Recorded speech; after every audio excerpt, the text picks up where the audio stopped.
and gentlemen, and ones and zeros across the spectrum, welcome to ProBots 2022 Season 3 Grand Finals, the greatest bot show on Earth.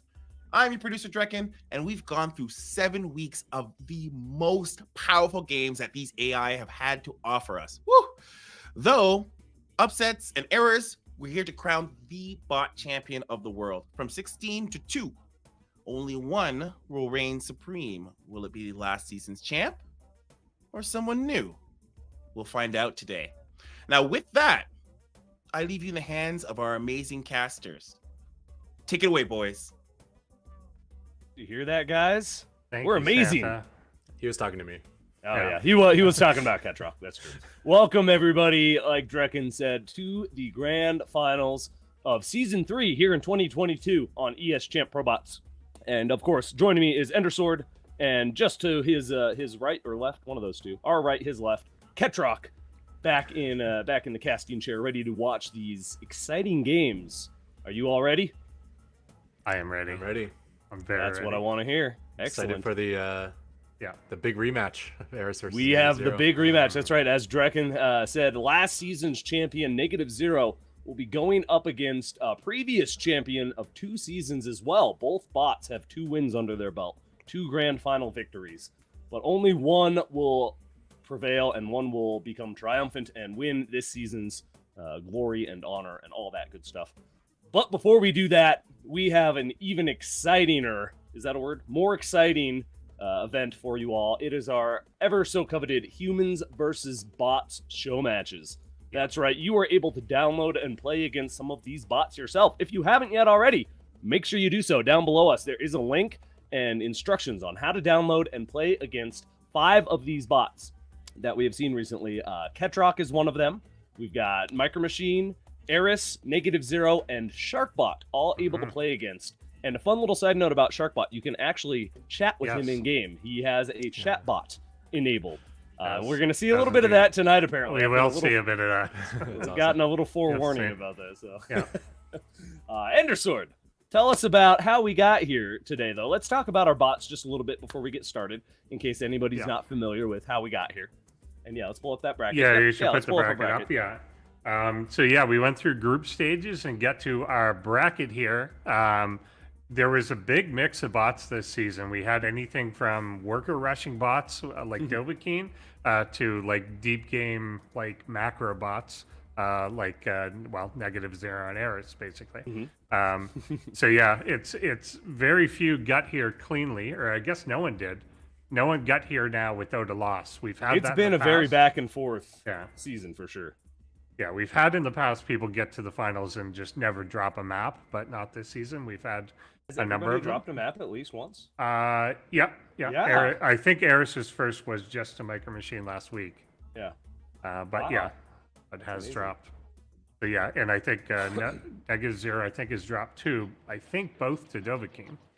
Or was with kind of early roach attacks or something like that. Yeah, I think you're right. Well, Phantom Bot took him in the very first week. Oh yeah, it was Phantom Bot doing the same. It was similar strategy, actually, but yeah, different bot.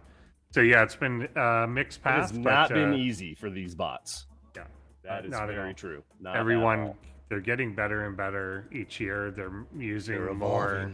They are. They're coded more. Their files get larger. Something like that.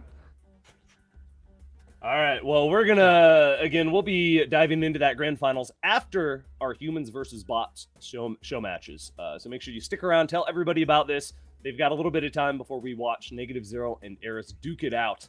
But yeah, let's go ahead and talk about what we're going to start things off with tonight here on our grand finals. Or today, we're actually starting a little bit earlier. Hopefully the EU folks have been able to tune in and check this out with us. But we, again, had 4, what is it? 4 bots? Oh, wait. It is 5. It is 5. This okay. is showing 4. Yeah. our graphic only holds 4 bots. Yeah. All right, so we do have 5 bots. Don't be deceived. This will be a Pro League style. Now, did you both play against these bots? I did. Yes. I'm seeing Ketrock shake his head no. It's okay. I didn't either. I got a little busy. Okay. Yeah, I did, but just like literally this morning played. But yeah, they're quite strong. we've got a variety of players. I think we've got everywhere from gold to grandmaster. So we'll fill in who these question marks are as we go through this. But yeah, all the bots here are like pretty strong. There's none of these are like easily cheesable or anything like that. So I know you can't worker rush Ketrock or Micro Machine. Yeah, probably not Sharkbot or -0 either. Yeah, I didn't try cannon rushing this year. I usually try cannon rushing 1 or 2. It often works, but it's a little bit cheap, so I did not attempt to do that. There we go. There we go. And one more, the final match, human versus air. So we will see every single bot play regardless of the outcome. But this is, again, a Pro League style. So first to 3 wins. Yep. So pretty much a best of 5, but we're going to see them all. And then each bot and human plays once. Yeah. So get ready, we're everybody. Start with the gold, and we'll work our way up. Oh, yeah. Yeah, I'm seeing a lot of bots in chat. Looks like everybody here is ready. Thank you all for tuning in once again to our grand finals here on Season 3. Make sure you check out the Crown Club if you have not already, and make sure you download your artwork if you are in the Crown Club. It may not be available just yet, but it will be, I believe, by today. Tomorrow at the latest, you should be able to download that artwork. You can check out our website, eschamp.com, to get all that relevant information. And again, to play against the bots, if you don't see the link below me, if you can't find it there, you can find it on our website under the guides page, how to play against the bots right in the middle. So check it out, play against these bots. But now we're going to watch these bots play against some humans. We had some awesome submissions. Thank you to everybody who did play and submit a game. And yeah, actually, somebody's posting a link for you in chat. There you go. Makes it even easier. Hell yeah. But yeah, we had some great replay submissions. I'm told. I have not seen them yet myself, so I'm very excited to see how these bots have evolved. And we're actually going to see Ketrock's bot up first. Now, did you have to do any extra work this season to get your bot working properly? I know you've had some trouble in the past. I didn't get much time to work on it. I saw a streamer called Holy Hit played my bot, and there was 2 real-time issues with my bot where it wasn't building an orbital and it floated the factories to the corner for some reason. So I fixed the one, and the factory one I just realized was my bot being stupid, not a bug. So I fixed the stupidity, but that's all I had time to do. So it'll be interesting. PVT is my bot's definitely worst matchup as it matches myself, and so it'll be interesting. Very reflective of you as the creator. I like that. All right. Well, I think are we about ready? Can we kick things off? All right. We are going to do it, everybody. Thank you all once again for tuning in to the grand finals day here of Season 3, 2022 on eschamp ProBots. Again, check out that Crown Club so you can get some extra content throughout our seasons. And we will be back with another season next year, so make sure you keep an eye out for that. But without further ado, let's go ahead and kick off this Pro League style humans versus bots show match here on eschamp. Let's go.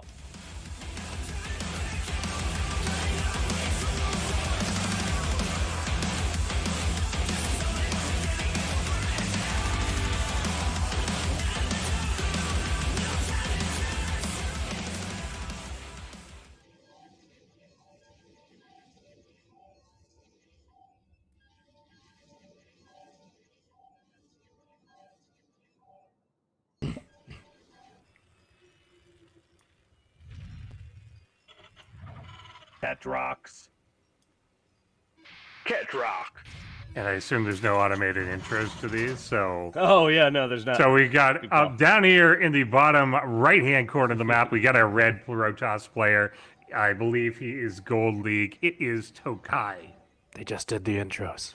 Well, the human doesn't get audio, but the human doesn't have audio. Yeah, we gotta do it. The human doesn't have. Next time. Yeah. No, that was a good job. I think you did great. But you are right. We do have our first human player. He is a Gold League player. So thank you for the submission. Let's see how you do against Ketrock. Now, I'd say Ketrock is easily platinum, or I'd say even diamond level. I think diamond. Encroaching on masters. Yeah. And that's just on a steady basis. He can beat a masters, even I think a grandmaster. Didn't Ketrock take a game off Holy Hit? No, he didn't. Oh no, he didn't. Well, I'm thinking of. He's had a lot of success in versus Zerg, actually.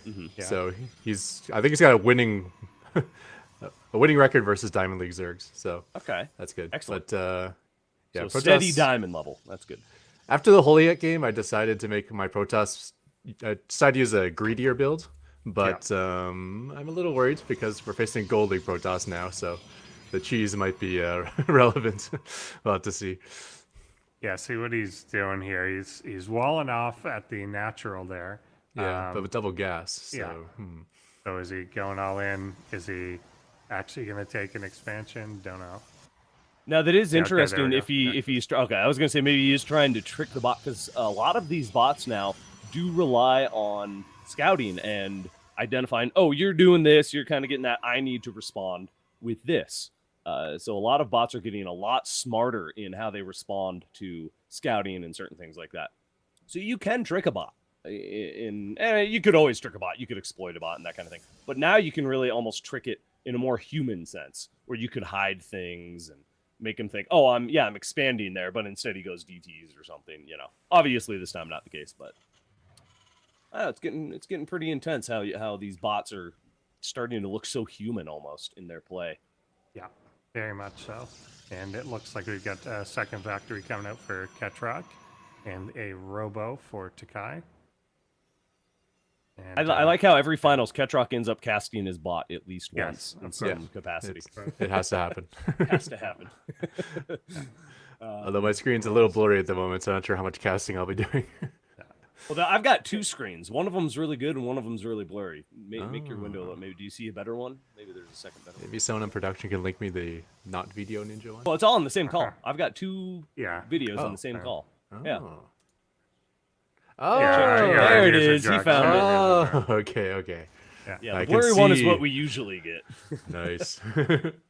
Now, Ketrock can see again. All right. So we've got going on his side of things. Pretty standard Ketrock opening. Just getting that second base established. The starport's on the way now, and a really nice defensive position with that bunker and tank should any early aggression have come across. Now, did you put different builds for versus humans, or do you have pretty much a similar concept going up against bots? I used to do that, but then I decided since most people just play each bot once, it's probably best to just choose what you think would be your best build and submit that one. Yeah. I used to have it just randomly choose different builds, so there'd be variety. You could keep playing the bot over and over and get a different taste. But yeah, I think for the ProBot submission, just pick the best one and hope for the best. No, you're totally right. I think most people just play it once and then move on to the next bot. Because again, there are 5 bots to play against, so you want to get a little bit of everything. But yeah, but that's something to keep in mind. And maybe in future iterations, there'll be that random build again. It's a great practice partner when there are those random builds mixed in. When you don't know what Ketrock might be doing, you can practice against a lot of different things. I love them. All right, well, we've got things shaping up nicely here. Cyclones are getting an upgrade for Ketrock. Yeah, that's the the mag thing, right? Yeah, the one that's getting changed in the future to be probably Oh, better in is that general, in the but much updates? worse versus Protoss. Yeah. What Instead are of plus changing about 20 it? versus armored, it's going to get plus 10 versus everything. Oh, interesting. So it's Usually versus no longer- Protoss, you're shooting structures, immortals, stalkers, void rays. Colossus, It's all armored units, so it's definitely a nerf versus Protoss, but it'll be nice for. It'll probably bring back Battle Mech versus Zerg, I would think. Now Make they it can, more of a general unit, yeah. Yeah, it does better versus Ravagers and Hydras, which are often the counter to Battle Mech. Good point. But Yeah, this there's will a be lot of interesting updates. because Cyclones is one of those units in the bot meta, there may be the worst unit in the game, just because bots can instantly move back or blink back and disconnect that lock on. But versus humans, I have a feeling that Cyclones can be extremely powerful with bot micro. So this will be an interesting game. Takai going out with the Observer to scout what's going on in his opponent's base. Well, it's good he's got that Observer because Cloak is just about to finish up for the Banshees. But does he only have the one is the big question. Does so far, I think, yeah. And if we check his vision, I don't believe he's actually seen the production out of Ketrock just by luck. He hasn't seen the double factory yet. Now, there he goes. Well, he sees Well, the he sees the Banshee units. He's the actual but- unit, yeah. He hasn't gone over to the side there. Oh, but there's the other Banshee. That's what I was worried about, was a Banshee Yeah. was about to hit the mineral line without an observer at home. And you can see Takai starting to panic a little bit. He probably will be. Yep, and there goes the production tab with the observer now. But he's going to lose a lot of probes here. Yeah, observer across the map didn't even notice that, so he's trying to pull it back now, but it doesn't have speed and it's far away. Yeah.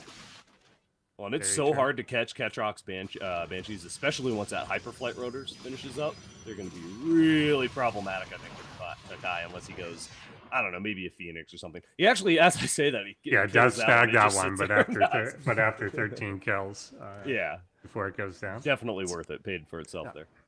So he could see the Banshee, but the Banshee couldn't actually see the observer. Yeah, it was too far away. Yeah, Yeah. I see. So he didn't know to he hightail didn't it know out of he there. was detected. Yeah. Gotcha. Here comes another swinging back in. Was actually looking for a third there, but I guess there isn't one. Although the pocket third is being taken. How many kills is this one going to get? At least a few. I'm going to guess at least 5 here, and here comes Takai to deal with it. Yeah, pulling back his whole army, though, and there is an attack coming in on the front as well, so this could be trouble. Wow, nice multi-prong. Yeah, a little Where's bit the of a observer, though? multi-prong. Did he not bring the observer? He didn't actually. Oh no, pull it he only over. brought his army. Where'd the observer? Wait, Yeah, there it he is, only there got it is. one too. Did he lose one? One must have died. there we There go. must be a Raven out for Ketrock somewhere. Is there? No. How did he lose the second observer? Yeah, I don't know where he lost that. He must have brought it forward. Either got it scanned or. Yeah, maybe a scan something. with the Vikings. Yeah, very possible. Yeah. But here we go. The Cyclones are trying to tear down this wall, and they will successfully do so. And Takai's going to try to build a shield battery to hold, but this is already doing a lot of damage. And he's so far down in supply, too. Ketrock has definitely Yeah, he's got got to jump on this tank here. He leaves it alive. Has to go back for it. Yeah. I think he can hold this, but he's lost, especially if he loses the second gateway here. The cyber in particular, if he loses this, then he's just so far down on production. And it's going to be hard to it's one hit rebuild. away. Here comes the shield battery. He can manually click that on the building and save it, but he will not, and that will fall. Well, the so Cyclones that means are no more just stalkers. ripping up the Stalkers right now. Even if he could build more Stalkers, I don't think it would help much because, It's probably like you not said, what against the want, but- humans, it's not as easy to individually pull back one Stalker and get it unlocked when it's like at the front of a group and everything's all blocking it. As a human, it's really hard to deal with mass Cyclone like this, especially with just Stalkers. Totally being picked apart here. 37 workers to 81 on Ketrock's side. The army is basically, it's gone now. Yeah. It's just the observer. And he's got no ability to reproduce anything. The gateways are dead. He's basically got the one robo. He's dead, Endersword. Yeah. And That Ketrock is the downside just of falling reverses. off the ramp, yeah. Yeah. GG. I got to say, though, a really nice opening from Takai. He definitely had the tools in place to deal with what Ketrock had. Again, he had the robo, so he had the observer out. It was just in the wrong place at the wrong time. But definitely the right idea with how to deal with Ketrock's build there. Definitely a nice opener. But yeah, Ketrock's really good at just pulling you apart and wearing you down. That's his specialty. Observer is a lot like the very first Reaper, where it's a little scary to send it across the map. It's like you want to send it across to scout, but then if you ever happen to need it at home, oh man, you're in trouble. All of a sudden, you get there and scout, and there's like 6 Zerglings in your base all of a sudden. Yeah, exactly. Canceling your natural. Same thing with Observer with the cloaked unit show up. Yeah, it's risky. For sure. And that time, definitely didn't pay off for him. But thank you again for that submission to we're doing a nice little scale here to see where these bots are at. So that was our gold level human player up against Ketrock, who again, Ketrock is roughly diamond level, consistently beats diamond Zergs, you said, right? Yeah, pretty good against Zerg and Terran. Not so much versus Protoss, but I think Cyclones are maybe on the OP side versus humans. So yeah, if the Cyclone count gets up, then it's a little unfair, I think. That was good for sure. All right, well, we've got another game loading up here. We have got Micro Machine coming in this time. Another Terran bot going up against Rasper, one of our author of Eris, one of the 2 authors of Eris. Yeah. So this should be interesting because Rasper knows a lot about Micro Machine, I would imagine. He's been facing him on the AIarena.net ladder for a long time. Speaking of which, check that out if you're not familiar. That is where all these bots come from, AIarena.net. They do a lot of their own content as well. We'll talk a little bit more about them later. But Yeah, Micro Machine has always been one of the best. Has always been pretty much always been playable against humans since we started doing this, and has always done a really good job. Again, he's really good at multi-prong harass, using banshees in conjunction with marines and that kind of thing, and does a good job at just kind of pulling you apart if you're not ready for it. So we'll have to see what Rasper does. I would imagine Rasper plays a little bit defensively to hold off early aggression or anything out of Micro Machine, but that being said, we don't know what Micro Machine's going to do.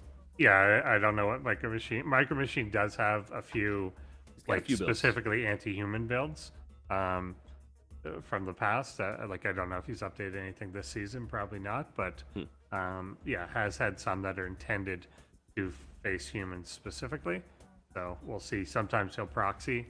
I've run into that a bit, but yeah, it's always tough. You can. Against some of the bots where you know they're going to come with an onslaught, you can go very defensive in order to like try and absorb that. But against Micro Machine, that's often the mistake because a lot of people are like, well, if I just absorb this wave, but Micro Machine just comes in constant waves. Yeah. So, and he continues to tech up. So people try and like stabilize with what they've got, but then end up overwhelmed by like battle cruisers and stuff later on. So, yeah, we'll see. So often the best thing to do is actually be aggressive. Yeah, and control the pace of the game for yourself, essentially. Yeah, exactly. All right, well, let's see. I think we're ready here. Our game number 2 in this Pro League style, humans versus bots show match, Micro Machine versus our diamond player, Rasper. Let's go.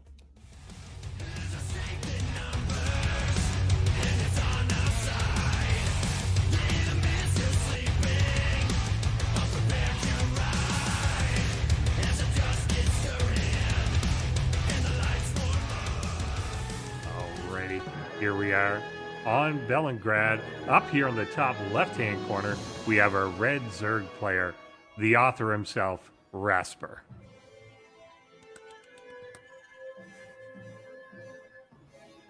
RR and unusuals. Chilling with some dog down here. Micro I assume the audio is Machine. still playing on that one. Yeah, that's fine. Yeah. That's fine. Yeah, I always we talked about that a couple of weeks ago. That random dog that some settler brought to this planet and then just abandoned or died. Maybe a Zerg ate him. Who knows?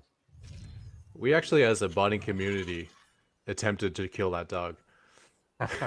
Yeah. Really? So there's a thing, if you click on units like that aren't clickable, if you just left click on it 12 times in a row, I believe, it'll explode. But does the dog. it still do the blow up thing? Yeah. I thought they got rid of that. That's awesome. I gotta go check that. So we were trying to figure out how to do that with our bots without, because our bots are clicking on everything all the time. So it's like, how do we do 12 in a row on these critters? Yeah. Oh, it has to be in a row. That's right. You Yeah. can't just. Yeah. Yeah. Okay. That would be interesting. And you would lose a good like 10 seconds doing that probably. the result is PETA will be happy. The dog lives. We couldn't figure it out. He's right. But the bots can do it though, is what you're saying. Yeah, we can select units, so I think we can do the equivalent of a left click. But I thought you said basically the dog have wasn't to. selectable. Well, Isn't the dog not selectable? He's not selectable. you can't select it, but still, if you click your cursor on it, it should still do it. Oh, okay. So you just have to click on the icon. Okay.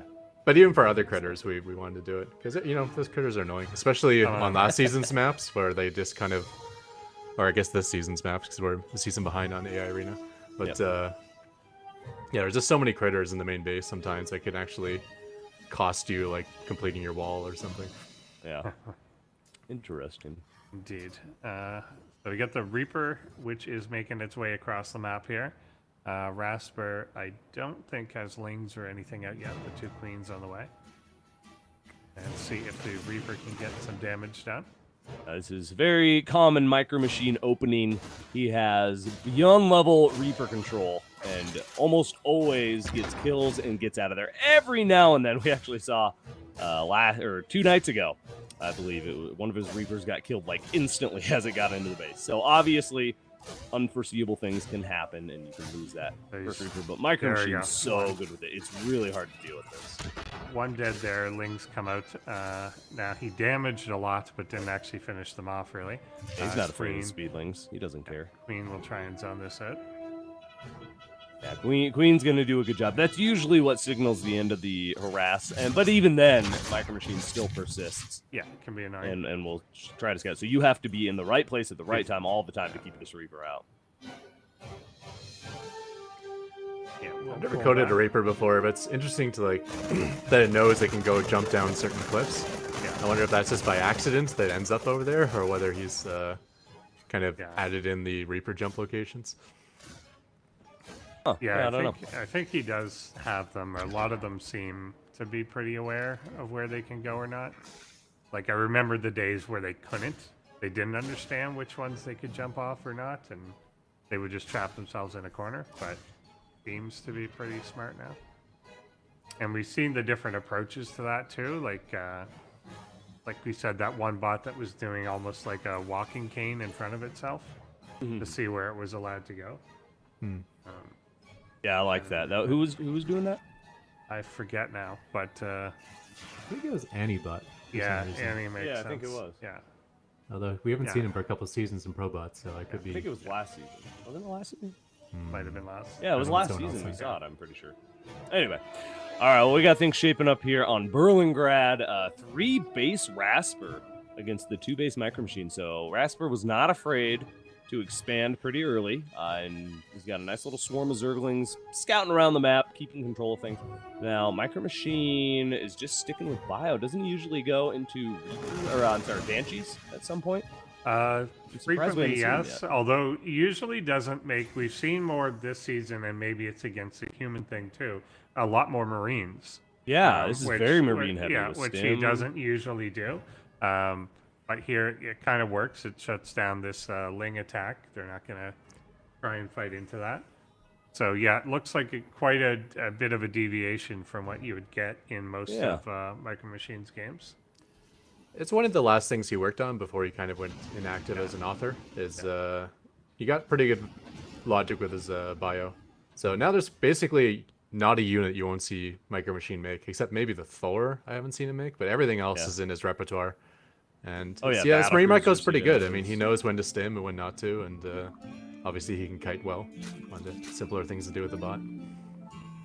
You say that, but we've seen Zerglings specifically struggle with running back and forward, and I guess that's not really kiting, but yeah, that is an odd one. I'm not sure why some people struggle keeping Zerglings out of a attack range of the enemy. Obviously, terrain is a big problem for bots. So if you kite into yourself into a corner, that's understandable. Oh, yeah, very good point. Yeah, that's an odd one with the Zerglings we've seen, where they just kind of hang out just at the edge of attacking range and take a whole ton of damage. We don't see Daenerys, so it must be a solution to it. He is moving out here now, and we've got about double the army supply that is coming across with some pretty good medevac support. But there's creep, which will give actually pretty good creep spread for Rasper. Not like we expect this from bots now, but this is pretty good for a human. And he's getting out to creep here and not clearing it out. This may be see how effective. There's no Banelings here, so this actually isn't the Banelings. best place best way for Rasper to engage, but he might have just enough Zerglings. We'll see. I think he kind of split the group in half here to go after those that was good. unhealed Marines. Oh, look at those splits, though. Each Marine is so good at just individually running away and staying out of danger as best as possible. Yeah, but it looks like clear it Rasper out, just but, enough. The Queen's kind of there to backbone it, make it easier. Oh, if Micro Machine had gotten into a little bit better of a position, if he hadn't been split apart like that, then this could have been deadly. Again, There's he didn't a go pro and a Banshees. con.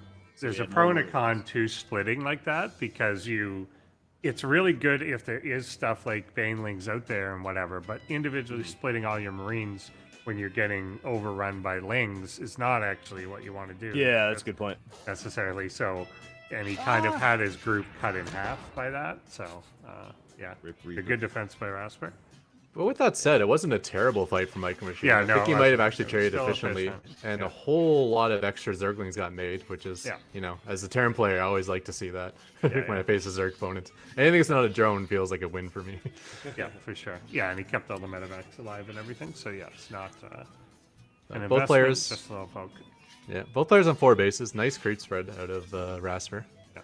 doing his bot proud. Indeed it is. And yeah, it's getting it over the halfway mark here now. We've got Micro Machine kind of going up the side here, mostly to defend this expansion. If he was to swing around this side, he might catch Rasper out of position. Yeah. But there's not really a ton there. Just one tank, like one Hellion, and the rest Marines. Does want to get more of a backbone to this. This is amazingly close. The supply was dead even there for just a moment. But now Rasper's shooting up just a little now that he's got 3, 4, 5, 5th base on the way now. Yeah. So things are looking really good. The creep spread looking really good as well. But this is, again, very, very close. So you can see just how much these bots have evolved. Again, going up against a diamond player. He's self-admitted he's a rusty diamond player. But still, it's very impressive play from Micro Machine so far. Just standard attack into a very defensive macro game where it's going to be hard to break him because he's got all his units in the right place. One thing to note is that even though he's going bio, he also has about 6 or 7 Hellions, and they do have Blue Flame completed. So against such a Zergling heavy force, this is going to be extremely deadly if he walks into Siege Tanks and Blue Flame and Stim Marines. Looks like he's going to move out now. If he gets into a good position here, then this would be good, but he could also get jumped quite easily by these Lings if they kind of flank him here. The offensive. See how well it's done. There's Banelings this time. He's But right look at that tanks. target fire. He's killed almost all of them, all but one. Wow, not even one Wow. Baneling connected. What the heck? Yeah, really weird engagement there originally.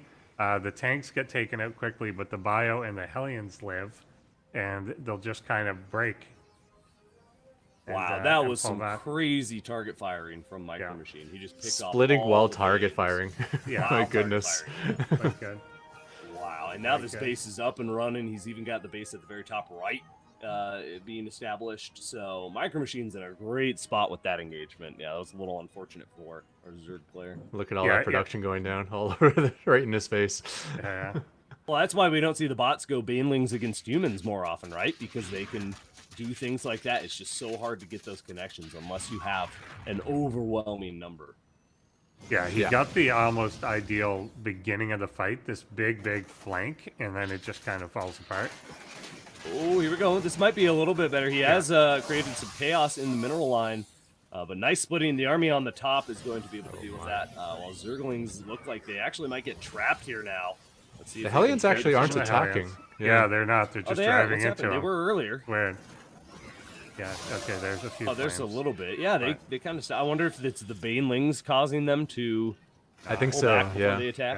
Yeah. I think they see Bailings, they want to retreat. So if there's Bailings and Zerglings, they just never attack. They just run away from the army. Interesting. Either way, Micro Machine is busted through. He took down that entire army and has a great supply lead now. And is going to be able to kill off the 5th base of Rasper, which puts Rasper in a really uncomfortable spot because Micro Machine has a lot of bases. Yeah. Yeah, Micro Machine now on just full-on production mode, too. Just streaming out tons of tanks and Marines. And yeah, waiting for some Banelings to be morphed in here to see if he can make a stand. But Micro Machine getting quite close. The Hydras will attempt to push this back, and I think they might do an okay job. Yeah, Banelings, we moved away from that, but yeah, there's some explosions. Yeah, was able to clean it up, but we do have armies pushing out in multiple locations now. One heading towards the natural, and one kind of pushing across towards the 8 o'clock position, which is odd. Yeah, and they're kind of all spread out. There's tons of Lings coming in to rejoin and try and retake the creep here and get a handle back on this game. The army supply is still relatively even between the two, but Rasper has kind of squishy units. I guess Micro Machine does too, except for the few tanks. But the tanks are in a really good position here as he tries to push off the creep into the Terran spot, and he has to pull back. It's just like a constant flood of Marines coming from all directions. The fact that he has production all over the map means they come from everywhere.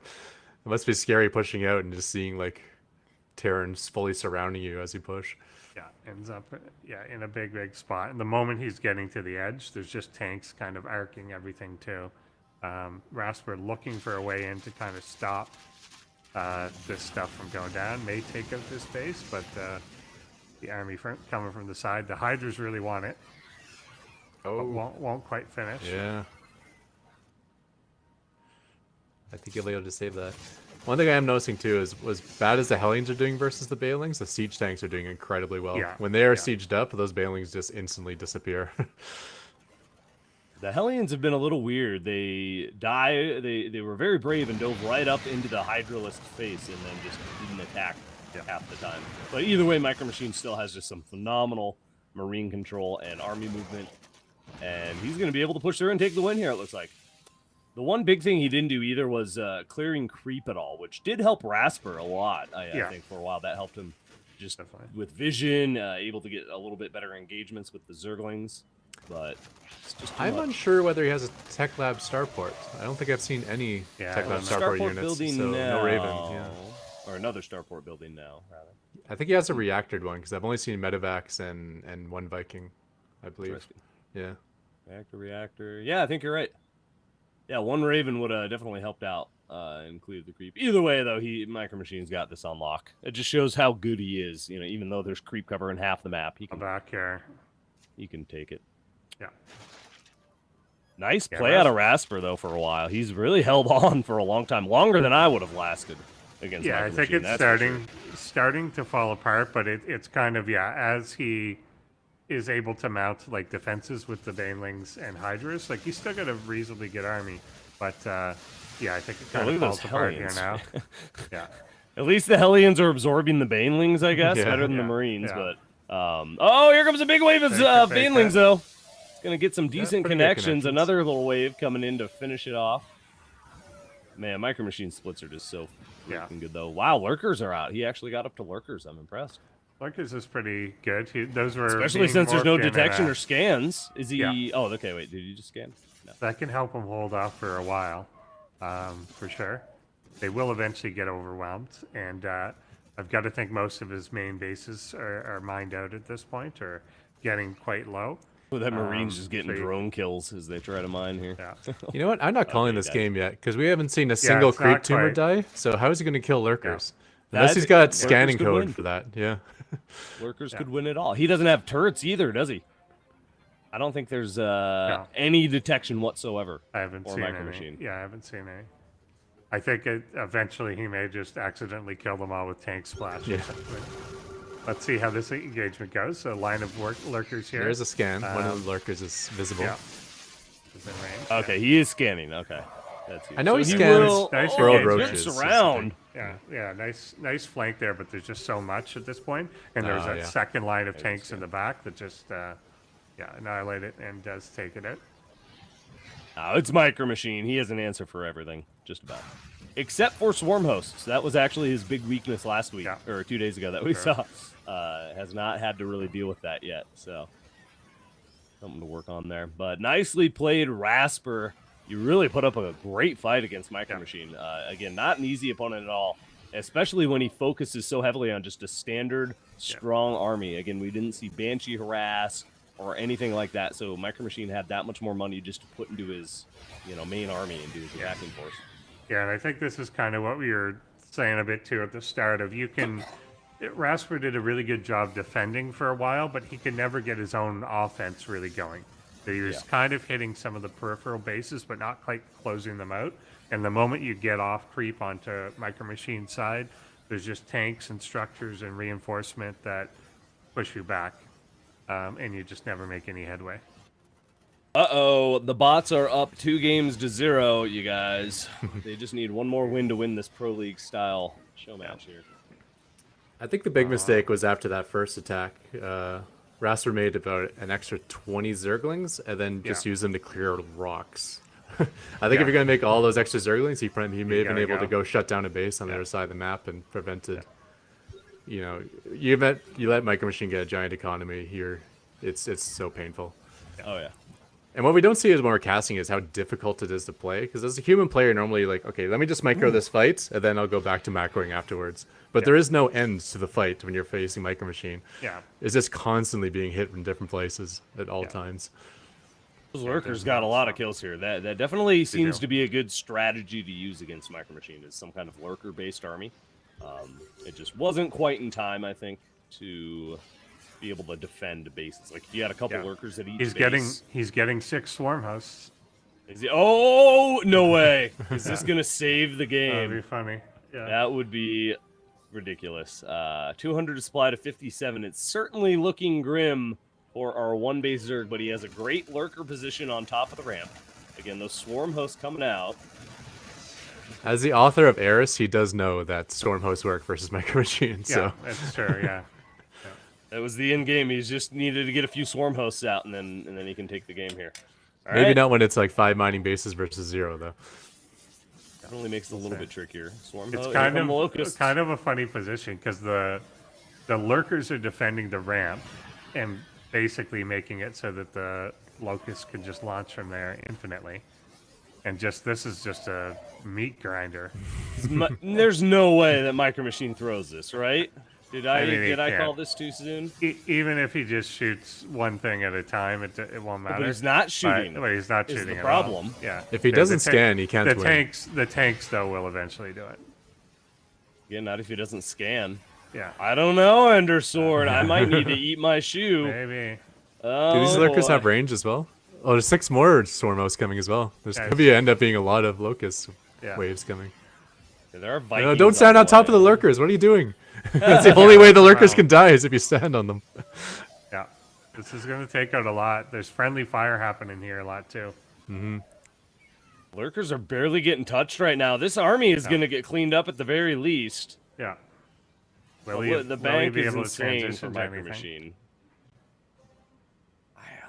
I don't know. I don't know how to predict this one now because it is almost a stalemate where Micro Machine can't push in, but Rasper also can't counterattack really, right? I think it's his potential loss is trying to make a advantage. Like if he just stayed up there, then that might be better. But and you could just technically, just survive. He's trying to make something happen, and I think he may eventually just slowly lose things. I don't know. Again, very poor detection logic right now for Micro Machine. He's not scanning or anything to deal with these lurkers. Is Rasper gonna win? One thing to note as well is Rasper has lost his last queen. So there's like one Viking that's just walking around and killing all the overlords it wants to. Oh no. That doesn't matter. I mean, it doesn't matter. The swarm hosts are out, so that's true. Rasper has the army he needs. Big shots, big shots. I think he lost a lurker there. Lost a few swarm hosts too, a couple, 2 or 3, 6 in total. So the weird thing about lurkers is that you can't see them in the API because any burrowed units that doesn't move, any burrowed Zerg unit doesn't move, you can't see. There's no visual indicator. He's just taking damage and doesn't know why, essentially, right? Yeah. So you can see the spines in the API, but then you got to do some calculation and do the connections. Like, hey, if the spines are coming out in a line this way, there must be a lurker at the end of them over here. Yeah. And that's just the complexity that most bot authors have not reached yet with their bots. As he lost all day, so I think he's only got 3 swarm hosts left.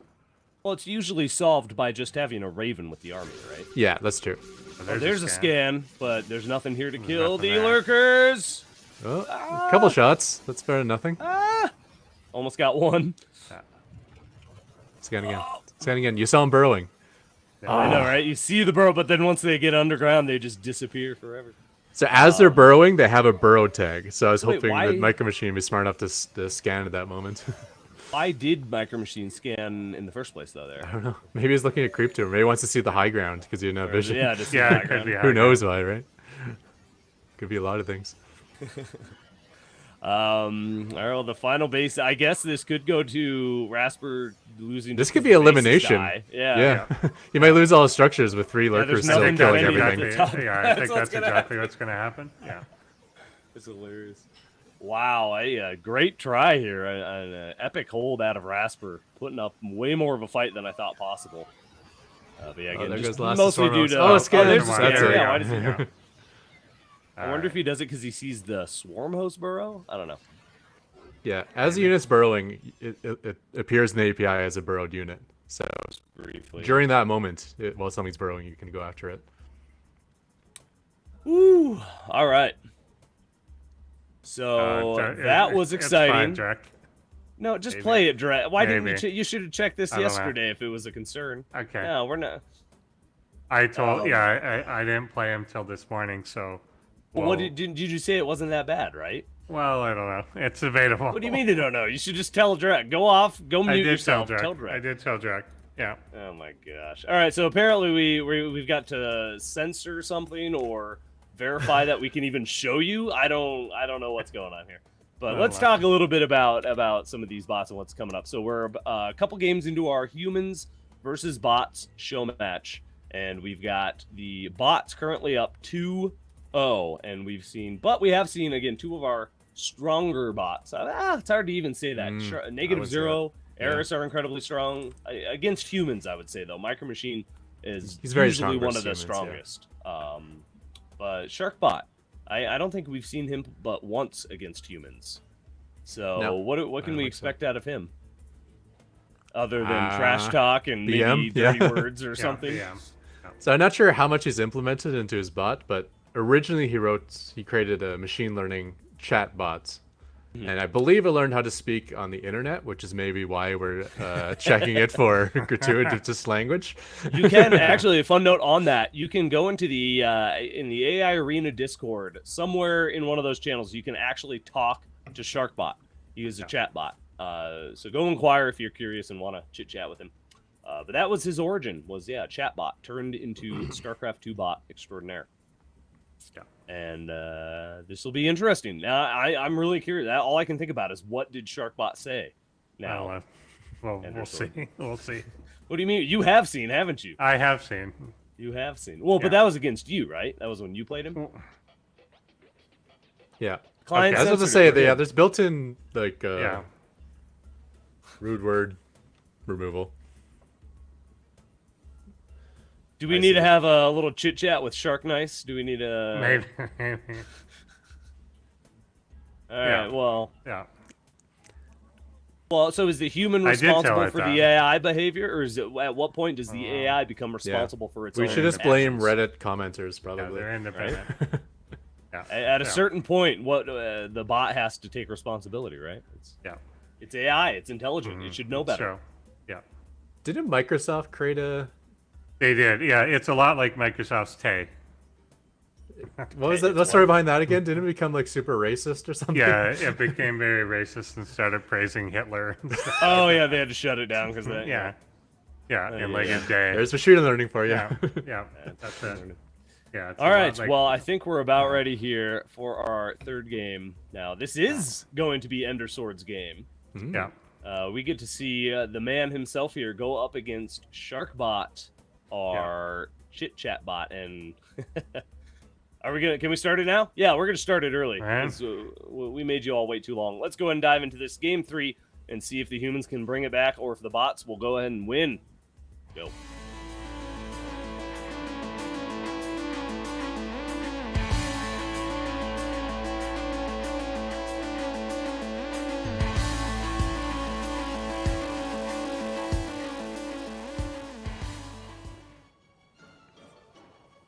All right, up here on the top left-hand corner of Cosmic Sapphire, our red Protoss player, it is me. Who's me? I don't know, some dude, Super Dave Osborne. Yeah, it's funny. It is it Dave Osborne's your name? Sharkbot. Okay, that's great, great guy. R.I.P. It's funny. It picks up your username from like Windows or something, and uses that in chat. Oh, interesting. Because it picked up like Dave C, which is like my user folder in this where it's installed. So must pick that up somehow. But yeah, it's a chatty little bot. Sharkbot going for the old pylon near the wall off and scouting. And me doing the most generic Protoss things. Also a rusty diamond, I guess people would say. I don't think diamonds rust, so you can't claim that. It's more a rusted master into diamonds. I see. Masters rusted when I'm into playing. diamond. Yeah, exactly. Masters when I'm playing a lot, diamond when I'm not. How are diamonds made? Masters players stop playing StarCraft. Exactly. Yeah. Quite true. So yeah, it's going out scouting. You can see that it's looking around for proxies or anything sneaky I might be doing, but I decided not to cheese. I just wanted to see. I hadn't played Sharkbot before because I think this is the first season we've had it. It's either the first season we've had it or I wasn't able to play it last season. I could have sworn we had him one season. Yeah, maybe we did. I know that there was 1 or 2 last season I couldn't play for. Okay. Then yeah, I haven't. So I didn't really know anything about what it was going to do. And yeah. So you just went with a non-cheesy style. That's yeah, non-cheesy. Just see what it's up to and see what to respond with. And, so now, who started the banter? Was it you, or I guess we'll find out. Sharkbot started typing first, and now he does this stuff.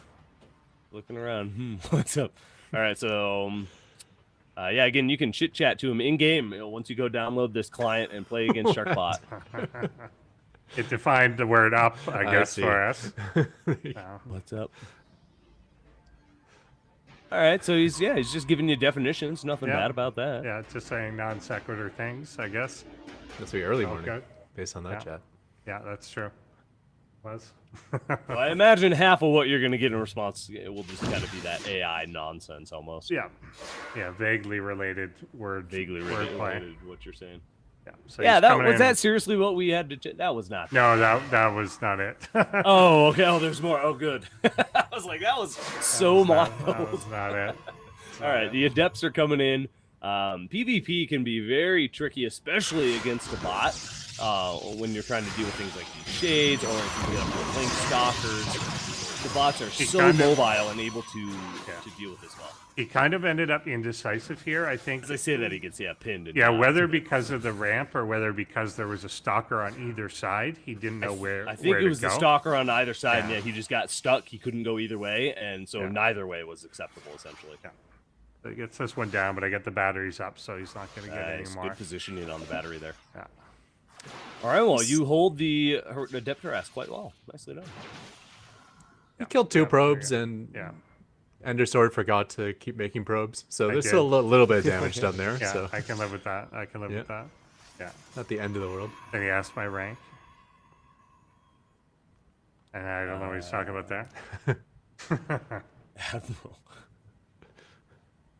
I can barely read. My thing's too small. I can't read it very well. Hold on, I gotta make it. I recognize Reddit grammar anywhere. Yeah. That's definitely where he trained. Yeah, I'm in he asked my ASL, so apparently he also learned from I don't know. From AOL, yeah. All right, well, Sharkbot's grouping up with a couple immortals here as he keeps chit-chatting. So yeah, if you're bored and want to have a chat with somebody, go play against Sharkbot. It's a lot of fun. Yeah, good little chatty, yeah. He's gonna tell him. I don't know why. You tell him. So if you were to just blank out the names and show me who, I would not be able to tell you which one was the bot. Honestly. That makes sense. Yeah. You're about as random as bot in your sword. As randomly as possible. Yeah, he comes in with the warp prism, kind of setting the stage maybe for future warp prism micro. I don't know what he's doing here, though. So I obviously didn't see this. It's a weird place to hang out during the game, but yeah, it is a weird place, and I don't know what he's up to exactly. Because I'm unaware. Up to hit the third, maybe he can, I guess, see that that's being hit, but I was unaware that he was there. Oh, maybe the rocks drew his attention. He saw the rocks damaging, so he's like, "Oh, I got to hold here," kind of. Yeah. I don't have a guess for this one. It's an odd one. They're all clicking in the same position. I can see that. Maybe there was supposed to be a proxy there or something. Like I don't. Or well, there's like a second group forming now. So is he going to do like some kind of flank or I don't know? Interesting logic going on here. All right, Warp Prisms here. We're gonna be able to see some harass. Oh, I thought for a second that was Sharkbot building as he wants to do, but that is Ender Sword building. I wanted to make an Oracle work in ProBots. Show these bots how it's done. It is his first season. I think we're seeing some real-time issues here. Yeah. I'm guessing that warp prism, every time it tries to warp in, it just fails, and then like he hasn't warped in a unit in a few minutes, so he's got to win with one immortal at a time. Ton of money, so he's still building stuff at least. Yeah. Yeah, he's adding a lot, and I think his he's on one base. Supply still making he's one basing it in, which I wasn't aware of yet. I realized that kind of as my Oracle goes into his main. Oh well, this will be good learning experience for Sharkbot's author, for Shark Nice. Oh, for sure. Because something's happening there. yeah, This should have been attacking already. You got 4 Immortals and a bunch of Stalkers in the Warp Prism. Yeah, this should be full swing, making it happen on one base. In Sharkbot's base, there's a massacre happening. Directly before the show it. Oh, the Oracle! Oh my goodness. Yeah, why? So he didn't seem to have a response to this, and kind of at this point, I know he's on one base, so that's pretty devastating. Yeah, that's going to pretty much make this attack all or nothing, and at this point it's going to be nothing because you have equal, if not more, army supply right there. And that's if he even attacks. Yeah, and I don't know. I guess he attempted to. Like, it seems like he should have attacked a long time ago. Maybe this will make him. Oh, he move was now. chasing the Oracle. Here He's we go. Yeah, baited now in, he's going to see the high ground, the army up there. Oh, but he's going to lose a lot of Stalkers. Now, again, a lot of Immortals here, so you need to be, Endersword needs to be careful, but... And he's got really good micro here, as you can see. He's got nothing to replace this, though, if he loses it. And I tried to go after the Warp Prism there, because I know he's just going to kind of pick it up, but... yeah. Well, and your Void right now can just, reign supreme, because you killed off all the Stalkers. So, a little unfortunate. I think you're right. Something with the real-time bugs caused him to not work properly. Now, can you tell us a little more about that? Because I'm still, I still barely understand. It has something to do with the frames and the actions per frame that you can So the way our bots play on ladder is we play in something called step mode. So what happens is every single game frame, it waits for both bots to do everything they want to do, inputs it, and then it moves on to the next game frame. Now, when you're playing in real time, obviously you can't wait for anything. So frames are just cycling through, and things don't get updated in the API right away. So you might give your Immortal an attack order on one game frame, and the next game frame he doesn't have that attack order yet. So it can cause you to like kind of duplicate commands and stuff, and it's a lot of problems. Yeah. So we got like 70 bots on the ladder or something like that, and there's a reason only like 4 or 5 bots get committed to ProBots because there's a lot of difficulties you need to handle yourself in the bot.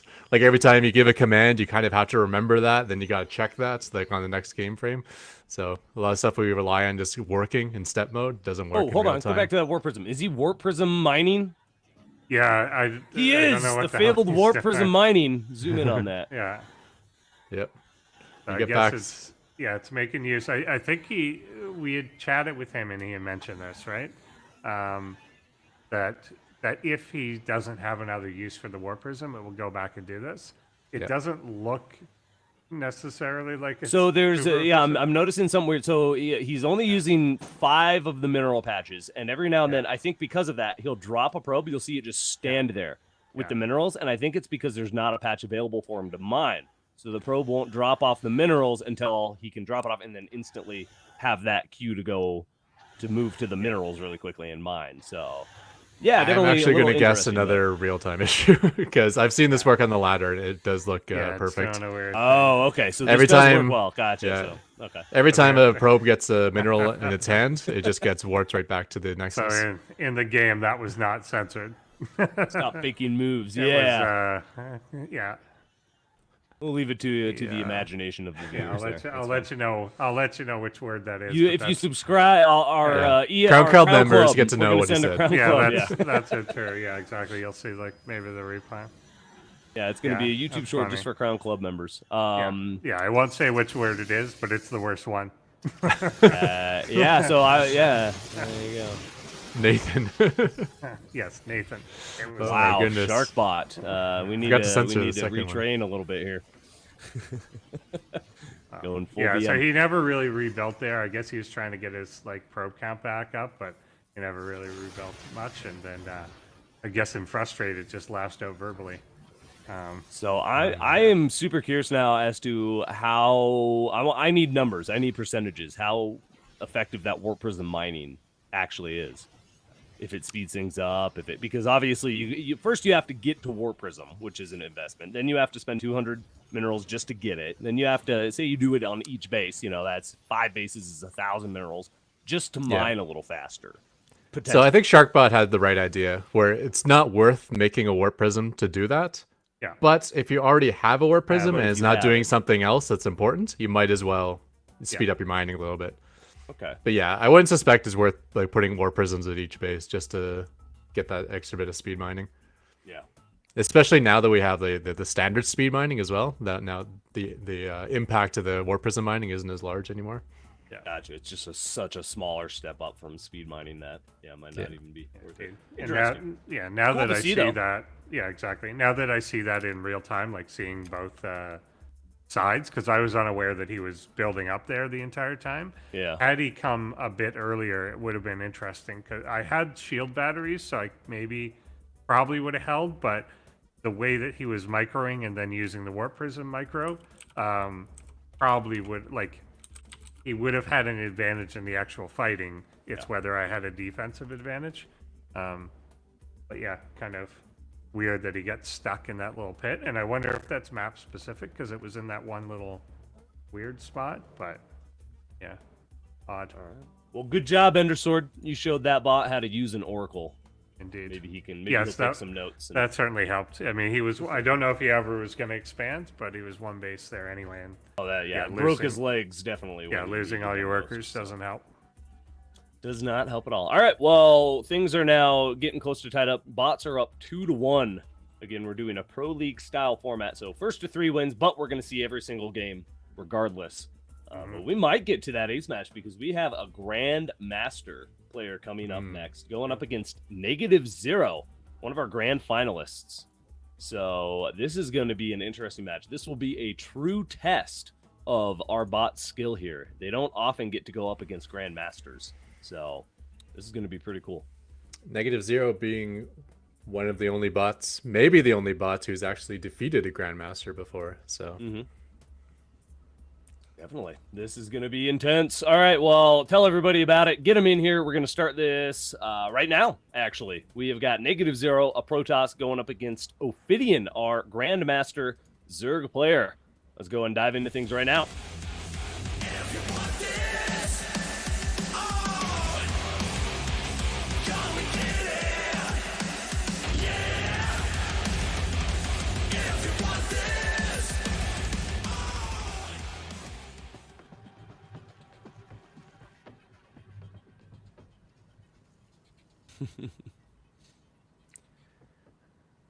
The Red Zerg Ophidian.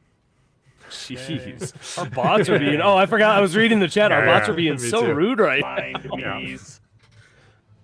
That's it. Yeah. So not the first game. You never know when you set these up. It often takes you like a game or two to get your settings right. So you end up with a record against the bot. So it doesn't necessarily do its first thing, but yeah, they're thinking at least that it's lost 3 or 4 games to this player, but it may in fact be the first one that he really played. Yeah. And yeah, it's fine. You can play him multiple times and get that set up, and it just takes a little time to get everything rolling. The hotkeys is the main thing. You can import your hotkeys. But then you gotta select and you gotta figure out whenever you enter these, it opens 2 windows in window mode, and acts kind of funny. Yeah. First, so. So that should all be in the instructions when you download the Play Against the Bots. So, once you get it all set up, though, it's really fun, and it should stick from game to game when you play against the other bots, too. So Yeah, a lot of things you only have to set up once, like hotkeys, you just for gotta set it instance. up once. Ophidian going for a weird expand here. He's going for this forward hatchery. Yeah, now what are some things you can do to take advantage of -0? Maybe some early game harass, I think, has taken him out before. Yeah. But that's what -0 has such strong late game play that it's going to be hard.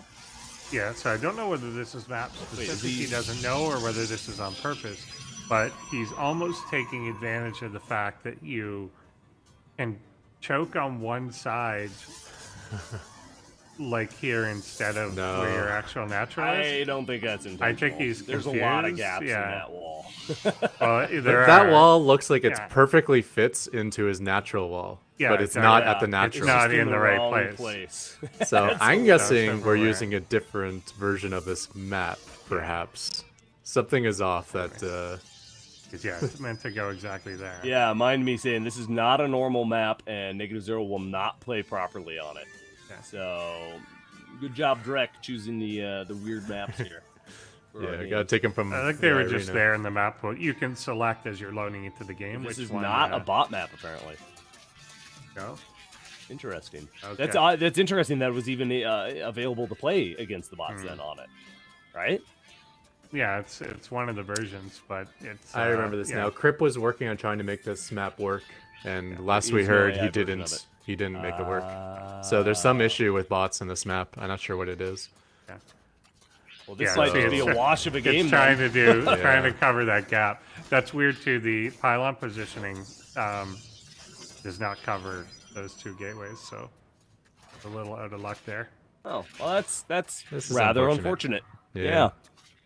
We might not get to see the best showing out of -0 here. Yeah. Oh man, that's really I mean that may be what happened to Sharkbot too then, if he wasn't. See, the bots, the only reason they haven't destroyed humanity yet is because it's rigged against them. The system's rigged, man.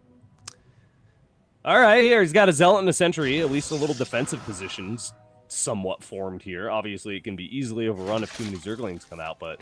yeah. It's kind of in the middle of nowhere, walling off nothing. But yeah, he's got some little gaps there to hide in, at least, or something. But and this is going to be the issue, right? This is why you want the wall, if there's a flood of Zerglings. Yep. So, obviously it wouldn't have helped his third base here, but if these Zerglings go into the natural, we can definitely blame the map. Yep. Map loss. Well, I want to pull up a different -0 replay now. Like, this is unfair. Yeah. Sentry gets caught. Yeah, well, this hurts. This hurts for -0. He's got that weird little defensive position, which makes it a little bit tricky for the Zerglings to breach, but so much damage getting done here. The Nexus will survive, actually, as Ophidian goes up into the main to get some probe kills. -0's doing his best to put out these fires, but so much chaos is happening right now. Yeah. And he had a wall with 2 batteries. If only the wall was not misplaced by half a screen. Yeah. The third and fourth base would have gotten shut down for sure, but all these probe losses would not have happened. Yeah. Ooh, this hurts. This puts my -0 in a really rough spot. Another third base is coming down, though.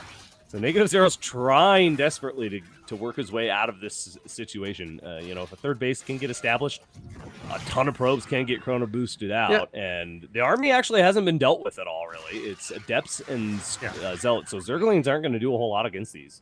And this is a Zerg that's only on 1 gas, who hasn't thrown down a creep tumor yet. So we know there's no upgrades. We know there's no... Okay, he's taking gas now. Yeah, but he was on 1 gas right up until like 10 seconds ago. Yeah, so it's probably no upgrades, no creep spread. I mean, he's kind of playing for the quick win. Oh, hold on here. +1's about to finish up, and again, this is a Zergling killing army, and that's all that Ophidian has right now: Zerglings and Queens. There's no Roach Warren, there's no Baneling Nest. There is a lair on the way, so maybe working into mutas or something. Okay, Baneling Nest does get thrown down right now, but here comes the attack. Again, this is really looking... It was looking rough for -0, but this is a perfect army to deal with what Ophidian has at the moment, and will actually force an evacuation of the 4th base here. Yeah, Queen's -0's not done yet. Yeah. If somehow these Zerglings get cleaned up, then those Queens are going to die. No connection between the bases. This army's getting thinned out so much, though. The Adepts might be able to shade and do a little bit more harass. So while it was a nice-looking attack, I don't think enough damage was done. Yeah. It's 44 to 14. No reinforcement with it or anything either. So. That was the perfect time to come in and try to get something done, though. So a nice move. Oh, he actually gets one Adept into the natural here. Yeah, still pick it off more. And if you can reset that. We've gone from like 50-something workers down to, well, now 50 again as he's rebuilding many. But up to 30 again on -0 side. That was down to 10 at one point.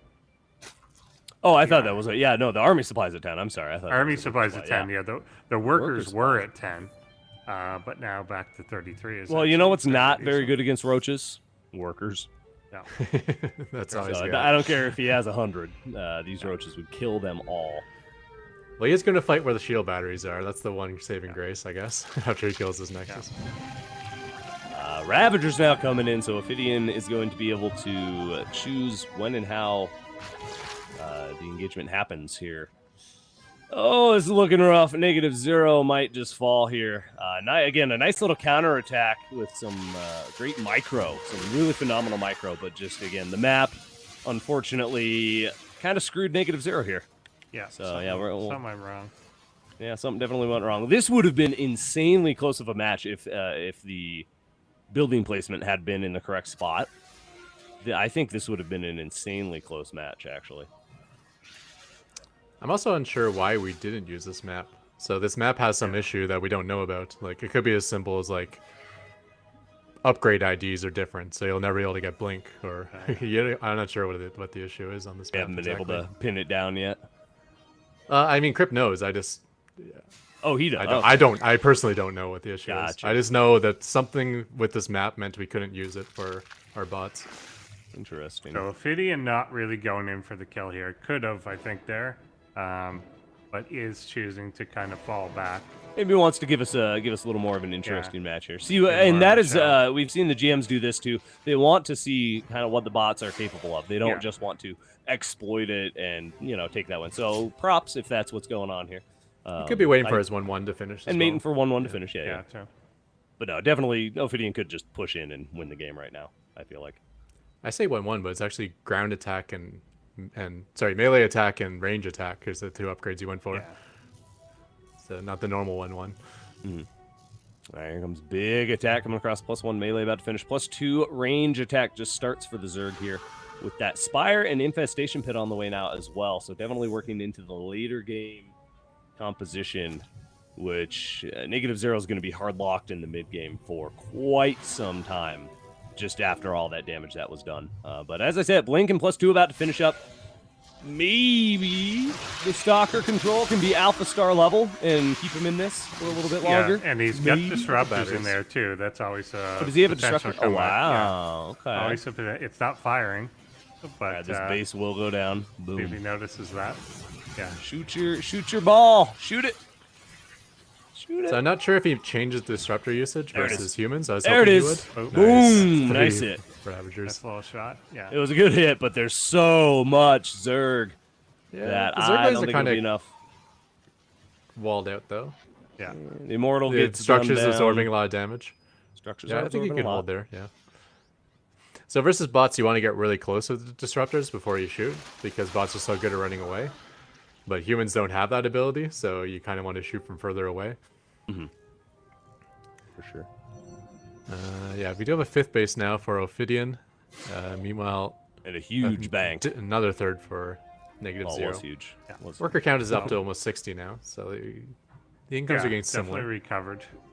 Yeah. Well, once this base finishes, Yeah, it'll be once he's similar. there. Yeah, 'cause Alright, I, well- think his main is mined out. This definitely lasted and turned around a lot longer. Lasted a lot longer than I thought it would here. I Yeah, still again, think I Ophidian has think- too strong of a spot to lose. I think. Ophidian, did take his foot off the gas to see what'll happen more than anything. That disruptor, though, that disruptor could be a game changer. Yeah. Now, Broodlords are coming. There's a Greater Spire on the way. Once Broodlords hit, this will be all but over. But for now, Ophidian's just going to keep pressuring with this massive Zerg army, doing a little zone control with the Biles, and choosing when to engage here. Banelings, let's see if the Banelings can get some connections. Oh! Disruptor gets a couple of them. All right, here we go. Banelings going to start flooding in. And this could be the end of -0. So much damage So being much done. Zerg, This yeah. is so scary. Oh, -0 so many still Zerg. has a tiny army, unfortunately. Yeah. Never got his economy back to where it needed to be. Your opponent, there's a good question. Can you cancel a disruptor shot? No, you cannot. But your opponent technically can by killing the disruptor. Killing it. I guess Well, you could actually, kill your own wait. disruptor. You can cancel Yeah. it if you lift the disruptor into a War Prism, right? Or can you not lift it while it's fired its shot? I don't know if it I think- lifts. I thought you Yeah. could lift it and it cancels the Maybe. shot if you lift it. We get ass spear Maybe dragon. they changed that. Yeah. Oh, yeah, no, mind me. That's not a that. useless Yeah, fact. Yeah. that is not at all. Yeah, you can pick it up in the war prison. Yeah, you can also kill your own disruptor. Of course. You could also kill your own disruptor. Yes, that technically counts. That's But a no, useful there is cancel. no official cancel disruptor ball action. Yeah. Although that this is coming gonna do it for here. Snipe in the next patch. It's going to get yeah? a cancel command, yeah. Nice. Really? Wait, how would you even have to? Because it takes what 1 second to snipe? Like It's a line weird up, one, but I guess like you said, and then that is a weird one to cancel because it's almost like Yamato. Once it's locked on, it's gonna hit, right? Well, it's well, the that's going sniper. away as well. They should Well, have if you a lot lose of vision, movies. it doesn't. But now you can also run away from snipe in the next patch. So That's I kind of think defeats the it's purpose of just snipe. If the sniper has think like so? caught feelings, like you see that person through the crosshairs, and suddenly you think about your life and what you've become, and you cancel the shot. You don't take the shot.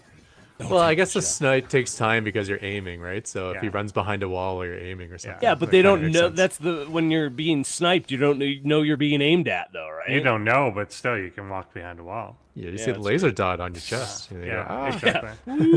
You hear the little bleep sound as the laser sight comes in. All right, Ophidian, well won there. Definitely putting -0 on the ropes. Again, a little bit unfortunate that the Asterisks. map was not bot friendly there, so Yeah. it gave our GM a bit of a nice leg up, but still a good match. And it goes to show -0, even with that much of a deficit, puts up a really strong fight. Really could have held off some of those waves had Ophidian been sloppy and just kept throwing units, zerglings, whatever. -0 could have definitely started to come back, I think, a little bit and crawled back. Yeah, indeed. Indeed, a redo. All right. Well, that was game numero 4. That was game 4. It's Yeah. all tied up 2-2. They were tied Bots up have 2 2-2. wins. Yeah. Humans have 2 wins. See, it's the only way that the humans can have a chance. We have to cripple these bots with maps that don't work and things like that. I think we're at that stage. You know what? Bots are too good. Sharkbot also played on that map. Yeah, And he exactly. wasn't able to expand, and he was derping in the middle of the map. Yeah, I don't wonder if think that maybe was those aren't part of real it. time issues. It could just be that no one set up their positioning on this map because Yeah. it's never been on the ladder. Well, let's hope that Drek doesn't choose that map for the final game. And so It's we have a not. nice even match here. Eris versus Winkle, another Grand Master, will be coming up here for our final match in this Pro League style humans versus bots show match here. We're getting that loaded up with right now, so bear with us. And while we get that loaded up, this is a perfect time to go check out the Crown Club if you have not already. The artwork will be available for you very shortly, and you can download it, this season's artwork, and use it as a wallpaper. I always add it into my wallpaper folder every year, so I got a nice, sweet new background.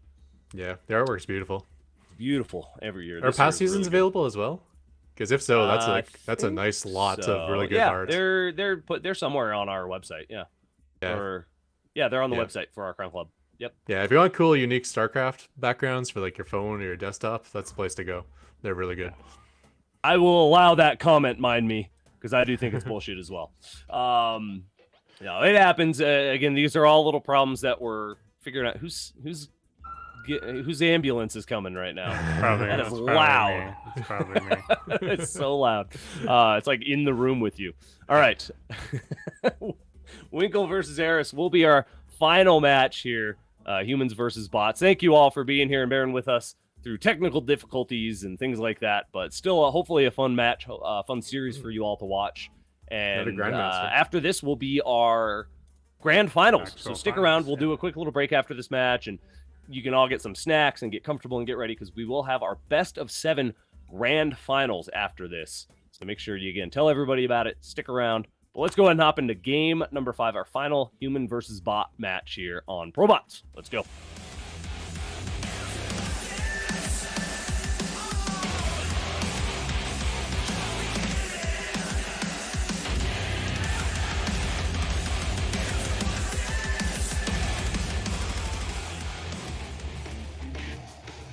All right, spawning in the top left, we have the red Zerg. It is the meat bag, the Grandmaster meat bag. It is Winkle.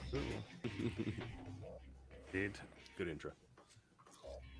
I think his ZVZ is fun for that. Team Eris's. Eris. And we're not on the bad map. We're on Stargazers. So when you go play against the bots, do not. Yeah, I mean, don't you play that can, one. but if you want an actual fun game, don't play on Cosmic Sapphire or like not even not fun. Just a legit game where you're not going to be able to exploit the bot or anything like that. Yeah, Stargazers is fine. Don't use Cosmic Sapphire. It's on the bottom of the list. I think I picked it because I was like, oh, we haven't really seen games on this one. so let's do that one. Yeah, that's why Endersword. Yeah. Oh, wow. All right. Well, thank you all again for coming and hanging out with us. Hopefully you're enjoying our bots versus humans. Again, every year we strive to make it a little bit better. So next season, hopefully we'll get these little map kinks worked out, and we'll make it so the bots function properly on every map. And it's we're learning as we go here, so we appreciate y'all bearing with us, especially you authors. We know sometimes it is a little bullshit that things like that happen. Definitely not fun to watch. For you, anyway. It's fun for me to watch. I like watching all this still. But anyway. So one note about this map, I watched a 1 hour match between Eris and Ketrock, and we was actually... this the one you posted where it was 1 health command center or whatever? No, it was a different one. But we actually ended up distance mining out our pocket bases. So neither of our bots are smart enough to know to mine out those minerals and expand them. Oh, because of that base there. Oh, so that actually that's going to affect Eris this game too. Man, we really chose not bot-friendly maps this time. It's not a big deal. Zerg often don't even take that base until like their 4th or 5th anyways. Still, they like to take the comes forward down ones to the and get the creep wire, spread though. going. If it comes down to the wire, it counts. Well, if you can last 45 minutes or whatever versus Eris, you deserve the win anyways. Yeah, that's a good point. he's a tough one once the game gets going. All right, well, let's see how this shapes up. Looks like we're going to do a little bit more of a macro ZVZ here. Yeah, 3rd base already on the way for Eris with speed being researched as well. Winkle is doing a good job keeping up with the workers. Very even on worker count here. Looks like, what is he going to prioritize? A 3rd base or maybe tech? Maybe going to Roach Warren? I haven't seen an extractor just yet, so I'm thinking a 3rd base. Oh, yeah, there it is now. 3rd base in the... Oh, yeah, it's finishing up. Top. Yeah. Oh, I'm looking at the wrong screen. I couldn't see that. It was all blurry. Nice scout by Eris. Does get to see the worker counts, the gas, the spawning pool completed. Yeah, Eris is very good at reacting to what's coming its way. Yeah. It can see, oh, you're attacking with this. Oh, you're building that. And just has the appropriate response at the right time. So it's really hard to get any early economic damage done to Eris, I think. Especially as a Zerg. Yeah, this is going to be... and Eris is getting a Baneling Nest as well as Burrow. Ooh. So if it does anticipate some sort of early attack, then that's kind of hold. Yes, Winkle is a GM player. So we've got one more GM here. Yeah, nice little spread. We had 1 gold, 1 diamond, 2 grandmasters, and whatever you are, Endersword. What are you, master? Let's say A rusty diamond. You float between diamond Rusted and master. diamond is what it is. Yeah. Yeah, so 3rd base is a big deal. That's something that Eris is able to sneak out and not get punished for, which is nice. Mm-hmm. It's going to kick in a lot. That's a big deal in ZVZ as well, because that means more production as well as more economy. There we go. There's the gas coming down now. More gases. All right, I'd love to see some like burrowed roach play. That would be... Yeah, that's typically what burrow's for, because burrowed roaches are so strong in the bot meta, but since he went Baling Nest, are we going to see like little baling traps being set up? Baling landmines? That would be insane. We also do see it somewhat defensively as well, just to save mineral lines and that kind of thing. If, things go south, you can just, boom, burrow your whole mineral line and hide out for a little bit sometimes. So, I don't know. We'll see. There's no Roach Warren on the way even, right? Yeah. I know for a fact that Eris does baling traps, but I've never seen them actually work. Yeah. So he'll just pick smart locations like at the top of ramps in the middle of the map, and then he'll burrow a couple mines or a couple bailings there.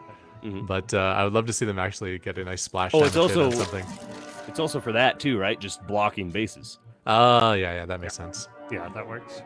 And, Look at that. Every other base is blocked. So Winkle might get hard blocked on 3 bases for a little bit here because there are no overseers. Yeah, he'll Does he even have a lair?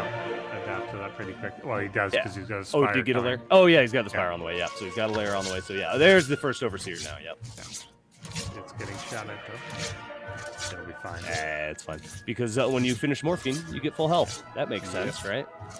I never understood that. Why do you get full health just because you finish your morphine? Your cocoon is the thing that's being hurt, not the creature inside of it. You know, oddly enough, the one thing that doesn't get that makes is sense. the other thing the one thing that doesn't get that is larva. If you injure a larva, get it really low, and then it turns into an egg, that egg is going to be really low health as well, and then you can pick it off. Huh, interesting. I didn't know that. There we go. Yep, you're right. Winkle does adapt very quickly and is able to start clearing out the bases. Already working on moving over here. Realizes, oh, there's probably Zerglings at every single base if there's one here. So getting 9 mutas at the moment, 10 now. Ooh.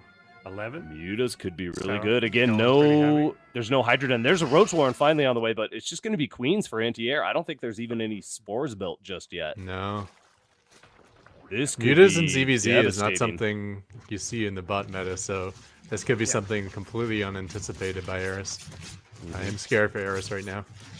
Yeah, he's I don't know. Eris has a great supply lead right now, and a lot of units coming in on the ground. So maybe just enough economic damage can be done that Eris can then build enough spores or get hydras or something. Yeah, if he forces him to reveal these mutas exist, which he does right now, on the defensive side, I've long said spores. like Spores. Yep.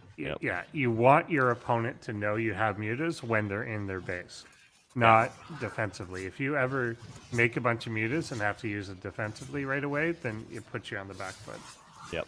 Well, these mutas will be able to hit really quickly after being discovered, and they're just going to dive right on top of these queens. It could be a risky decision. Does get A one. lot of them there.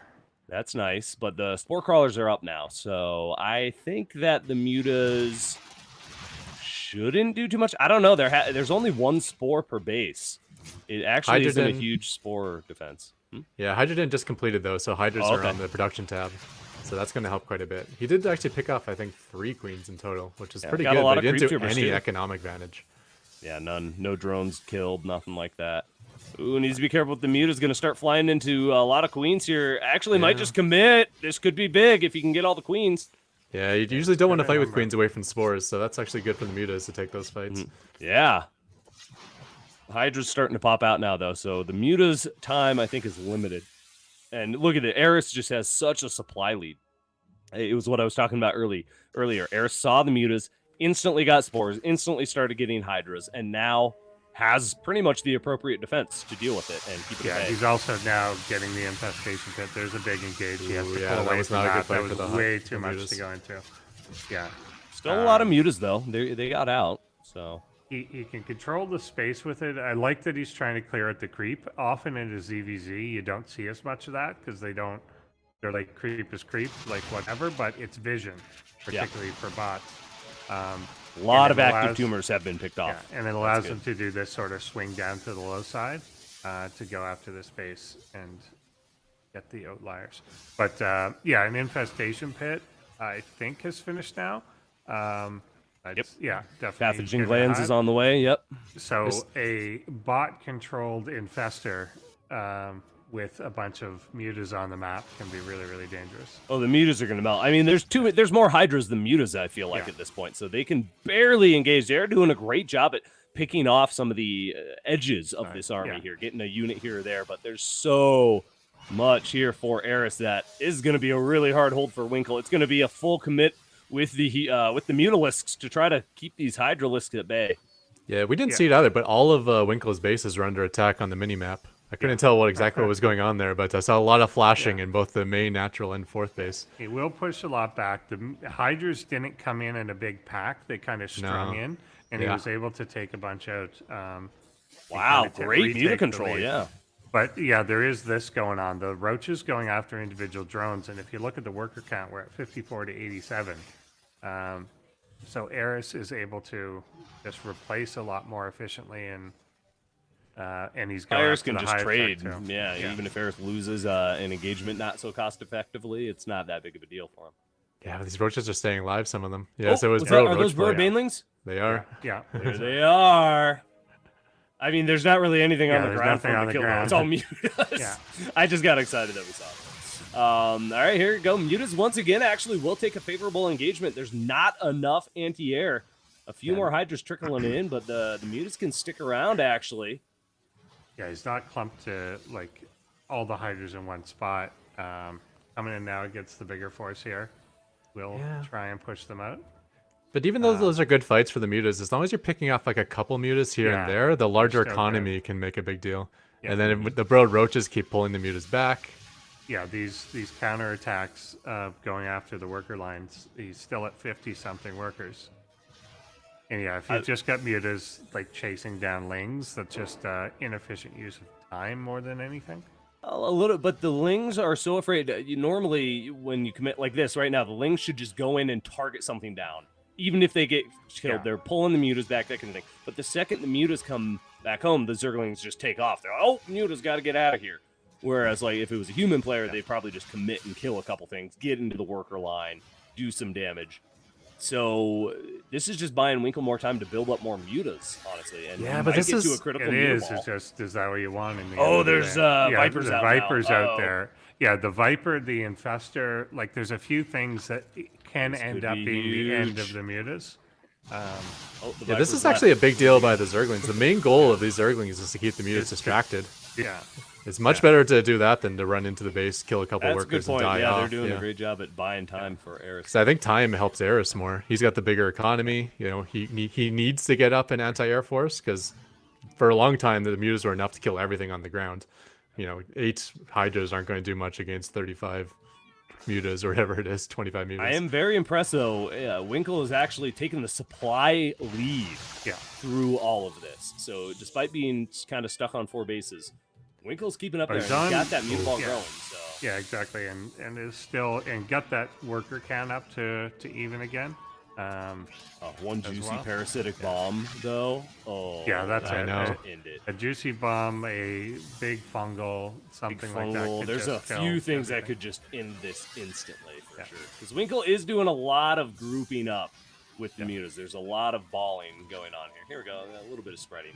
Where are those Vipers? We got the lurkers there. The infestors. Okay, there's the Viper. Oh no, I thought he threw him. Oh, get it. What did he do? Did he abduct? Oh no, okay, there we go. There it is. Did throw one. Yeah. He's trying to separate. A lot of damage getting done here. Oh, he pulled it into the rest. Oh, yeah. It's not going well. It wasn't too bad though. Not too many mutas took damage there. It was about a third of the mutas do heal up relatively quick too. Yeah, they do. Separate them out, they just get their life back. And one parasitic bomb doesn't kill a muta, so you really need to follow it up with something. It does mean after taking a parasitic bomb, you can't attack him to like spores and stuff for another minute or so. There's another one. Big one. Nice pull off this time. Does pull off the muta. He goes down. He took a queen shot, so he does die. Yeah.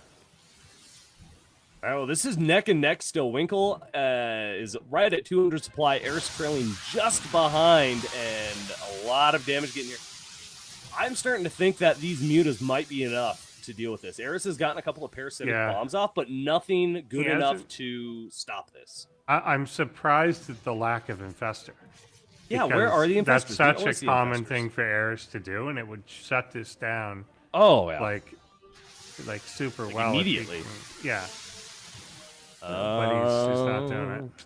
Not doing it. More Vipers are coming out, so I guess the best Eris is going to be able to hope for is a parasitic bomb, followed up by a couple Hydra or Queen shots to really get some damage done. But I'm starting to get a little bit nervous for Eris. I think Winkle might have that critical mass of Mutalisks. How many mutas are there now? Like 40? That's a lot of mutas. Like that? 55. Yeah. 55 that's Mutalisks. Jeez. A lot. Yeah. That is so many. Yeah, and if he can stop him from taking the map, because usually Eris is doing this, but then controls all these bases, and it becomes incredibly efficient and all that. So if he's not also taking like the rest of the map, then this is a great composition to use against Eris just because of its mobility. You're able to get back and defend bases and push around and really just control the map a lot easier because your mutas are going to be so much faster than like a roach-based army or something on the ground like that. So it really does give Winkle a lot of chances to just control the game here. All right, 200 supply about for both these bots. Once again, army supply heavily in Winkle's favor, so Eris opting with the heavier eco, which could be his downfall just because there might not be enough to deal with so many Mutalisks. We're up to like 60 now, 65 or something. That's so many. And these lost Zerglings are starting to add up too. It's losing so many that he's actually pooling gas instead of minerals. So it's eating into them. And He's making a lot of queens. He did get another Viper. No one's trying to take the gold again, which is interesting. Winkle trying to take the low base there. May get that. The Lings, while initially really good being like doing this indecisive runaround thing, is less effective now. Yeah. Yeah, particularly right there. Well, there's just Kinda nothing running really into on the pack. ground. Winkle has given up on trying to build Zergling. I mean, there's a Yeah. few Banelings coming out, but that's just to deal with the mass Zerglings. I don't know what a they're little bit. doing there. Okay, they're going after finally maybe jeez. something. Yeah, I don't know. conflicting commands, it looks like. Yeah. Here comes the Banelings. Good splits. Oh, actually, some decent connects. Why do you always leave when the things are dying? Go back. Yeah, Muta's here going after buildings now. I think is a big thing. Just kind of take out the main and force Eris to like commit to something. Man, I wish that Baneling bomb had gone off. Yeah. All right, a lot of queens. This is going to force away this little Muta pack. So air's definitely not done yet. There is anti-air. There is something to deal with all this. Yeah. This could go either way. So I'm just, these Zerglings are just dead weight at this point, though. That's just dead they're weight. just That could supplying. be Hydras. It could be literally anything else. Yeah. Oh, we Eris actually not have really- Ultralisk coming out. Oh yeah, the Ultra Den. Let's see if he makes them. Are in the AI patch? Are these smaller? Do they follow the? Well, that patch isn't live yet. Yeah, it's It's not just a live. proposed Oh, yeah. one from Oh, right, Blizzard. right. So. Yeah, no, that'll be maybe next season. Yeah. I would imagine season 2 next year we'll have that. Scarlet did say that all the changes are possible in the map editor, though. So Yeah. we should be able to mimic the next SC2 patch. Excellent. Excellent. Random. All right, There's a lot of spores. There's a lot of like real impediments to this Mutas coming in here, but I don't know that he has to come in. Just can kind of stay and divide the map. Yeah, no, Mutas can just play it safe right now and just make Eris, Wow. I don't know, Oh, waste money. Eris is just throwing minerals away with these Zerglings. So. Yeah. that was a hat-trick kill, too. You usually don't see that Yeah. versus bots. Must have been a lot of burst damage from all those mutas. Oh, Yeah, these nice, broken yeah. Zerglings are unfortunate. I wish he didn't prioritize replacing the Zerglings as well. It'd be nice to see like higher tech Yeah, units. just replace. But he Yeah, he's still he likes to making have a 60 certain more. Zergling force, yeah. And it's just blowing through all of his minerals. He's gonna be end with like 10,000 gas in the bank, I think. Oh, the base takes a little damage. Nice! Parasitic bombs over every Mutalisk getting yeah. hit there. Wow. Again, not enough to but finish. not though, and enough to that's- finish it off. Yeah. Oh, not every Mutas. I'm sorry, half the Mutas. There's so many freaking Mutas out right now. Yeah. That's And insane. I think it puts him down to 10 hit points. That's sad. Yeah. A fungal and that would be enough. Oh yeah, Yeah. easy. Oh yeah, the fungals would be devastating. I don't under. There's a lot here of like I think today versus the players, it's been like, why isn't this bot doing a thing that it usually does?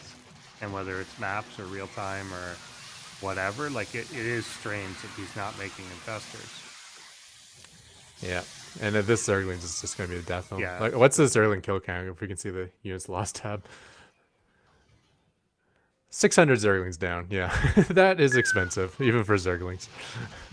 That's a lot of Zerglings. And look at Eris's Winkle. bank. 27 with the mass minerals, muta. 5,000 gas. I think the mass Muta's got this. It's just Yeah. been too much damage, too much map control, not enough killing of Mutas here, and I would say this is probably the it's first unstoppable. time Eris has ever faced Mass Mutalisk. Yeah. So he would have had to anticipate this somehow. It definitely is not. He didn't learn it from previous bot games. Oh yeah. Well, I don't think we've ever seen a bot game where they go this many. We've seen Mutas before, but 60 Mutas, that's insane. We've never seen a bot do that. Yeah. And we do Yeah, see I- mutas. It's typically by Eris, so Yeah. he doesn't play himself Or very anything, often. I yeah. don't know, maybe he doesn't practice. I don't know, but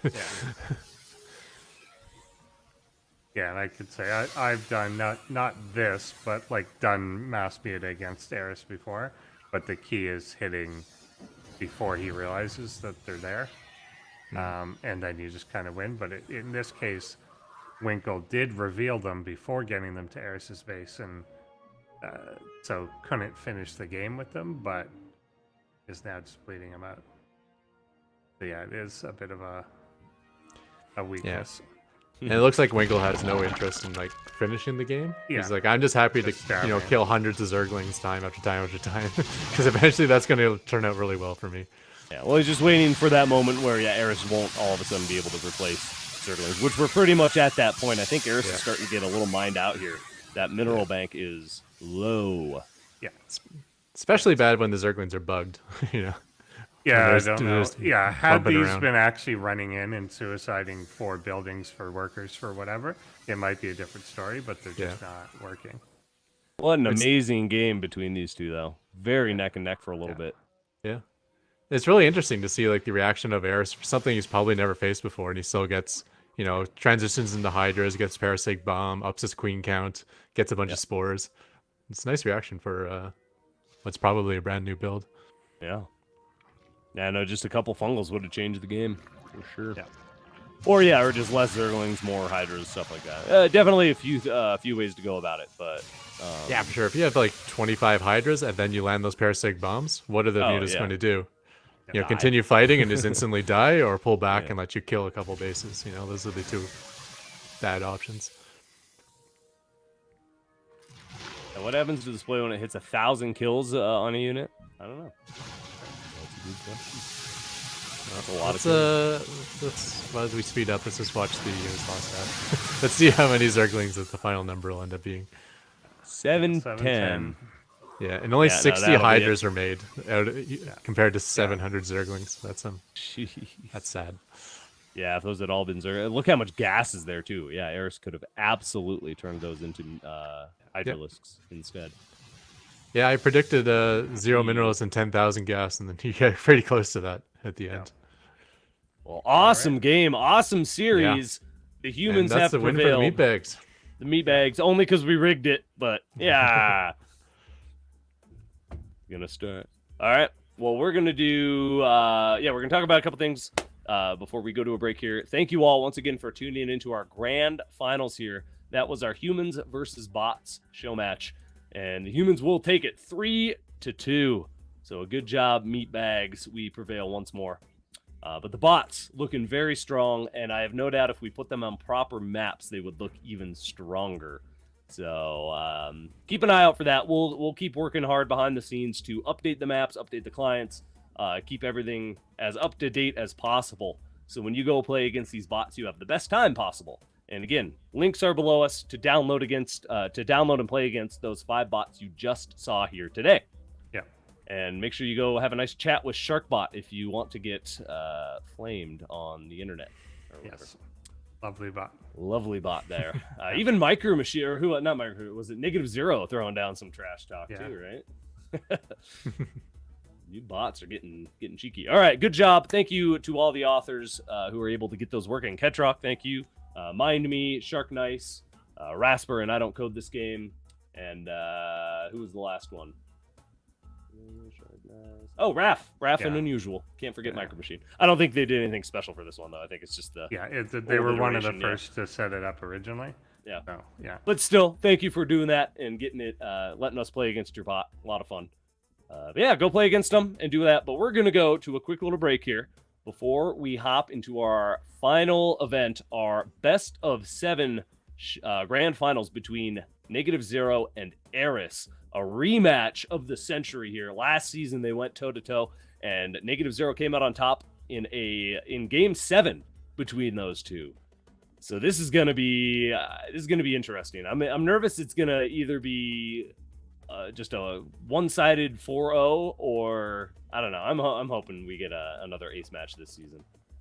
Only time will tell. What do you guys think? You having fun today? Yeah, having a good time. Definitely. I think looking forward to this far. finals. Yeah. It was such an epic one last time, and now we got a rematch of the same top two bots. So it's going to be nuts. Hopefully you're all excited. Again, tell everybody you know about it. Get them here. Hit that little thumbs up button if you haven't yet. Get us a little more visibility and let us know that you like what you see. And again, artwork will be available for you, the Crown Club. So go check out all that if you have not already. All right, let's go to a quick little break here while we get our grand finals match set up. Thank you all once again for tuning in to Day 8, our grand finals of ProBots here on ES Champ ProBots. And we'll see you after the break. Welcome back, everybody, to ProBots. Welcome to ES Champ ProBots and our grand finals. here on YouTube. So thank you for coming and checking it out and telling everybody about it. I'm sure you all told everyone you know, all your friends, all your family, all your pets to come and watch because this is going to be exciting. We have one final series here, one best of 7 to decide who will be the Season 3 Grand Champion and to decide which bot will be the first bot to achieve 3 first-placed wins in ProBots. That's a big deal. True. It is. Big achievement. Is there a title for that? Triple Crown. There I've you go. decided. Triple Triple Crown. Crown Club. There you go. Triple Crown. Well, I've been saying it too. It's important to note, as an author, Rasper already actually has 3 first-place wins. Sure. One of the authors of Eris here in Team Eris. So big props to that. But we have never had a bot take 3 full wins. So this is history in the making. And Rasper also just lost to a bot, so he loses 1. Yeah, there you go. Take a point off. His So he's no longer eligible for the prize. No, this is going to be a great series, I have no doubt. And both these bots have been fine-tuned and updated. They were out, not for this. They were updated a couple weeks ago for the round of 8. But they have been upgraded since the start of the season, and I think against each other specifically. I actually got to pull these notes up here. Take a little look-see at what's been updated. I think they knew that they were potentially on a collision course. Mm-hmm. Yeah. Yeah. Yep. I sure planned for both -0 and Eris and no one else, so I'm guessing they were planning for each other as well. Well, and this is a big moment for me too. So I chose Eris to win the whole thing, and every time I choose a bot to win, they end up losing.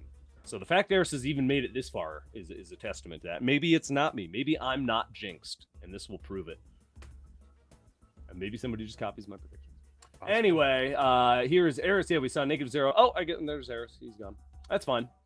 Yeah, go back to Eris. I want to talk about Eris for a second. We talked about -0 a little bit, but Eris is just so strong. Eris is number 1 on the AIarena.net ladder. Again, go check out AIarena.net. You can see these bots play 24/7 actually on the Twitch and YouTube stream for AI Arena. You will see bots like Eris and Micro Machine and Ketrock and all the others going up against each other. New bots, old bots, all that. But what can -0 do to take down Eris? Now, I'm trying to recall a little bit of last finals, what they did to go up against each other. And I remember Eris taking a pretty strong lead, but then -0 somehow pulling it back with, what was it, Immortal play? It was like the Adept into Immortal, I thought. Adept into Immortal, I think. So do you think a more standard game would be in order here? More of a macro game? I feel like -0 has to be a little non-standard. Yeah. I think Eris wins the straight-up standard macro late game. I think -0 has to do something. I don't know. Yeah, Ketrock disagrees. Yeah. Well, I'm just thinking last season it was pretty close. Yeah. Even the games that are won by Eris or -0 could have gone either way. Yeah. Oh yeah. But I know for one thing the disruptors are a lot better now for -0. That was one of his downsides in the last season. But we've seen a new Swarm Host build out of Eris. I noticed in the change logs for -0, he says he has a new Zerg build, which involves everyone's favorite unit, the Oracle Harass. So, yeah, there's a whole bunch of things we could see. I'm expecting another great finals.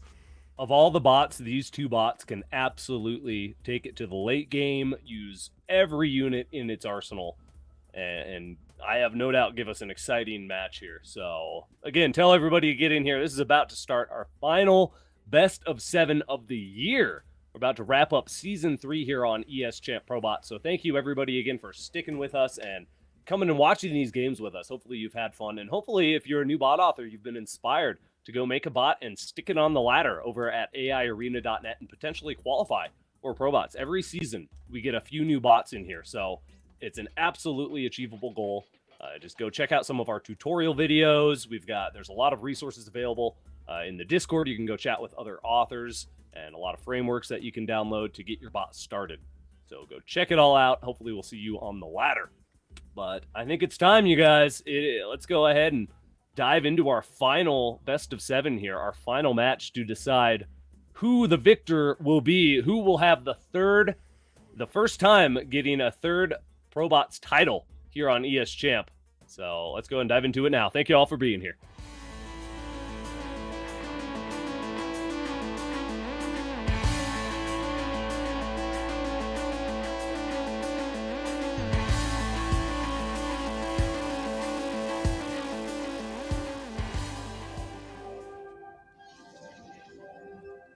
Mind me's.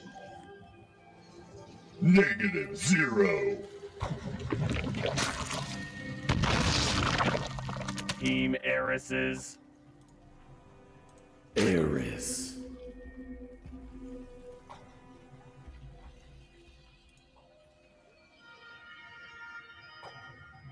Okay, is it time? I think it's time. It's time. We are on Moon Dance for the first one. Moon Dancer. Wait, Moon Dance or Moon Dancer? Moon Dance. Yeah, it is just Moon Dance. That's what I thought. That probe would be the Moon I thought I Dance. saw an R there. Yes. Do the Moon Dance.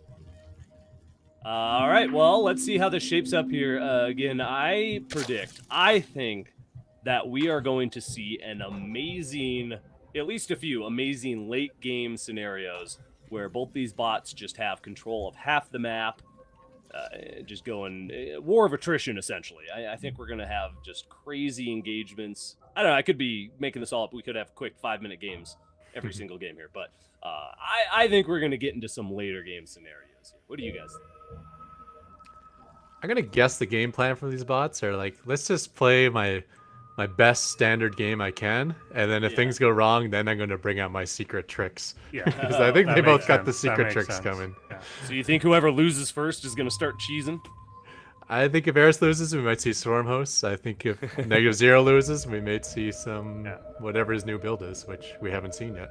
Well, we Still might mystery. just see Swarm Host right off the bat. It has worked so that's well. It was being used against Terrans in the last 2 rounds for Eris, but we haven't seen it against a Protoss yet, and we haven't seen a bot deal with it very appropriately yet.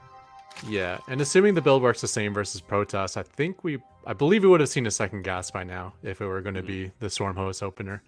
So I that's think a we're good actually point. going to see a third hatch and something more standard. Well, but this who is knows? such a good map for that third base. It's really easy to defend it, so yeah, definitely no sense not doing that. Protoss isn't super scary before it has some robo units, so maybe it's like a 3-base Swarm Host build. It could be. I'm not sure. Anything's possible. I just had an idea. Go back to that Overlord, just up left a little. That's keeping a look on things. So you see that little platform to the right of it that goes down and up.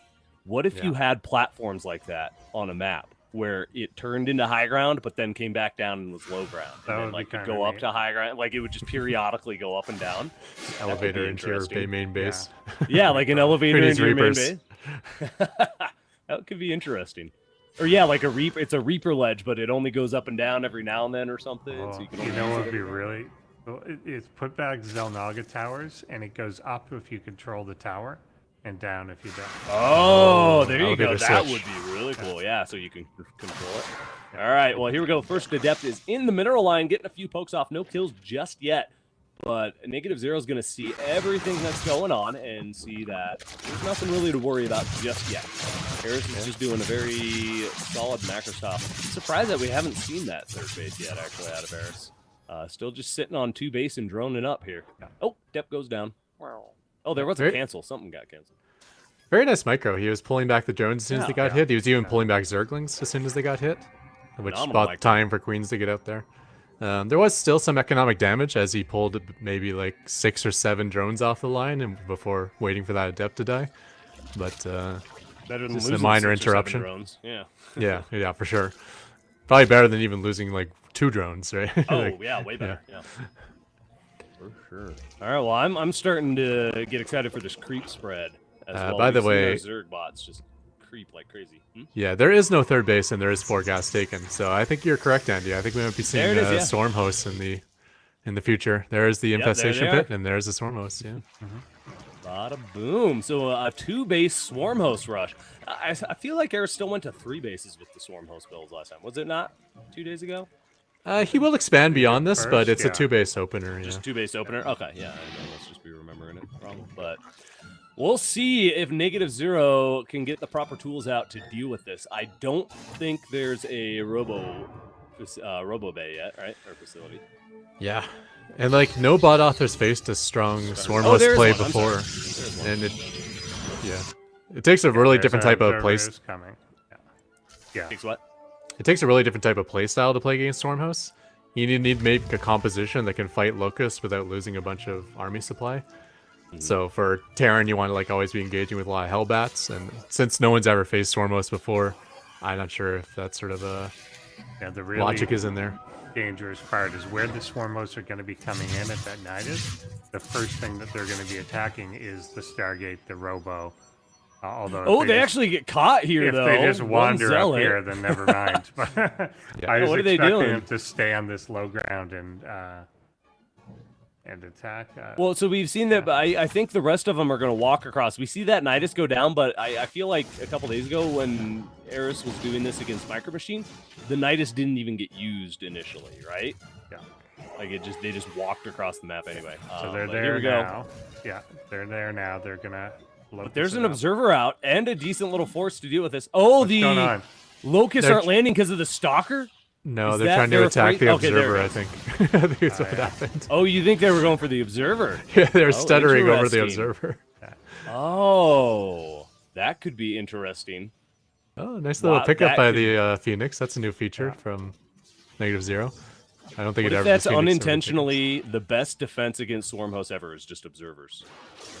Yeah. In this just case. them not understanding. What Just they them are. being there and derping out the swarm hosts. We've seen that with changelings before, where bots try to A-move yeah. a changeling, and of course that doesn't work. Yeah, this time they are going to Yeah, they're- start landing on stuff here. I think it tried to do the same thing to the Phoenix and the Observer again. Interesting. Yeah, there's some interesting locust behavior going on right now. Okay, only four swarm hosts here. So my -0 is actually going to kill the Nidus and push this back. So where the Terrans really struggled to find basically where the locusts were coming out and jumping into the main and killing stuff, -0 is just on top of it. Now I wonder if that was just because -0 was out on that side of the map, or if he really was able to just focus that down and hunt it down because he knew what to do. I don't know. Yeah, and it's if you don't get the locust waves like actually coming in waves, you're not going to get any damage done. Yeah, if you're These taking two stalkers at a are kiting time, it's backwards and nothing. just losing shields, and Yeah. you know, killing shields is not the plan for locusts. You know, you need to be killing units and ideally killing bases and economies. Yeah. Okay, Well, he's and this gonna try and this already replant it. it's a lot harder, I think, for Terran, and that's why we saw them struggle so much. Protoss has shield batteries. It's got cannons that it can put up, so things that can really just buy time and allow you to take that damage from the locusts, especially like you said, if they're just coming in little waves, not in one big swarm. You can take a few pokes and just recharge your shields with the shield battery. Oh wow, one goes down. Looks like a second gets picked off. Yep. That's huge. -0 has already pushed this back so effectively. Yeah, this- I don't see this working out. This is what you wanted. Like, this is what I anticipated originally, is that these swarm hosts would go into the main like that, and that pulls a bunch of things out of position, and that's like the ultimate backdoor. But they're not going into the main. They're But, going. but they did there. Oh, did they there? Oh, I thought they were going up to that fourth. But now they're going. Yeah, now they're. It seems like if they see anything else, then they go after it. But I think the original plan was to attack the main. So when nothing was there, that's what they did. The moment there was anything pulling them in any other direction, they went for it. Yeah. So yeah, I wonder if this is a little bit map dependent on whether the swarm hosts are being as effective or not. Yeah, see, there you go again. It is But a little bit harder. yeah, to get like in there. Ketrak said, now you're barely getting anything done. The shields regen before they come back. And Did he just use Revelation? I think the oracles are using Revelation as well to Yeah. deal with the swarm hosts. So -0 has all the tools he needs to be able to push this back right now. This is looking really good. +3 on the way as well. Charge being researched. More immortals getting cranked out. Eris is on the back foot, which is not often I get to say that. Eris is actually getting bullied right now by this really big ground gateway force out of -0. Yeah, he committed really heavy to the Storm Host play and never really even got started, let alone did damage. Now the best he Yeah. can hope is that it just distracts -0 because -0 has such a huge lead.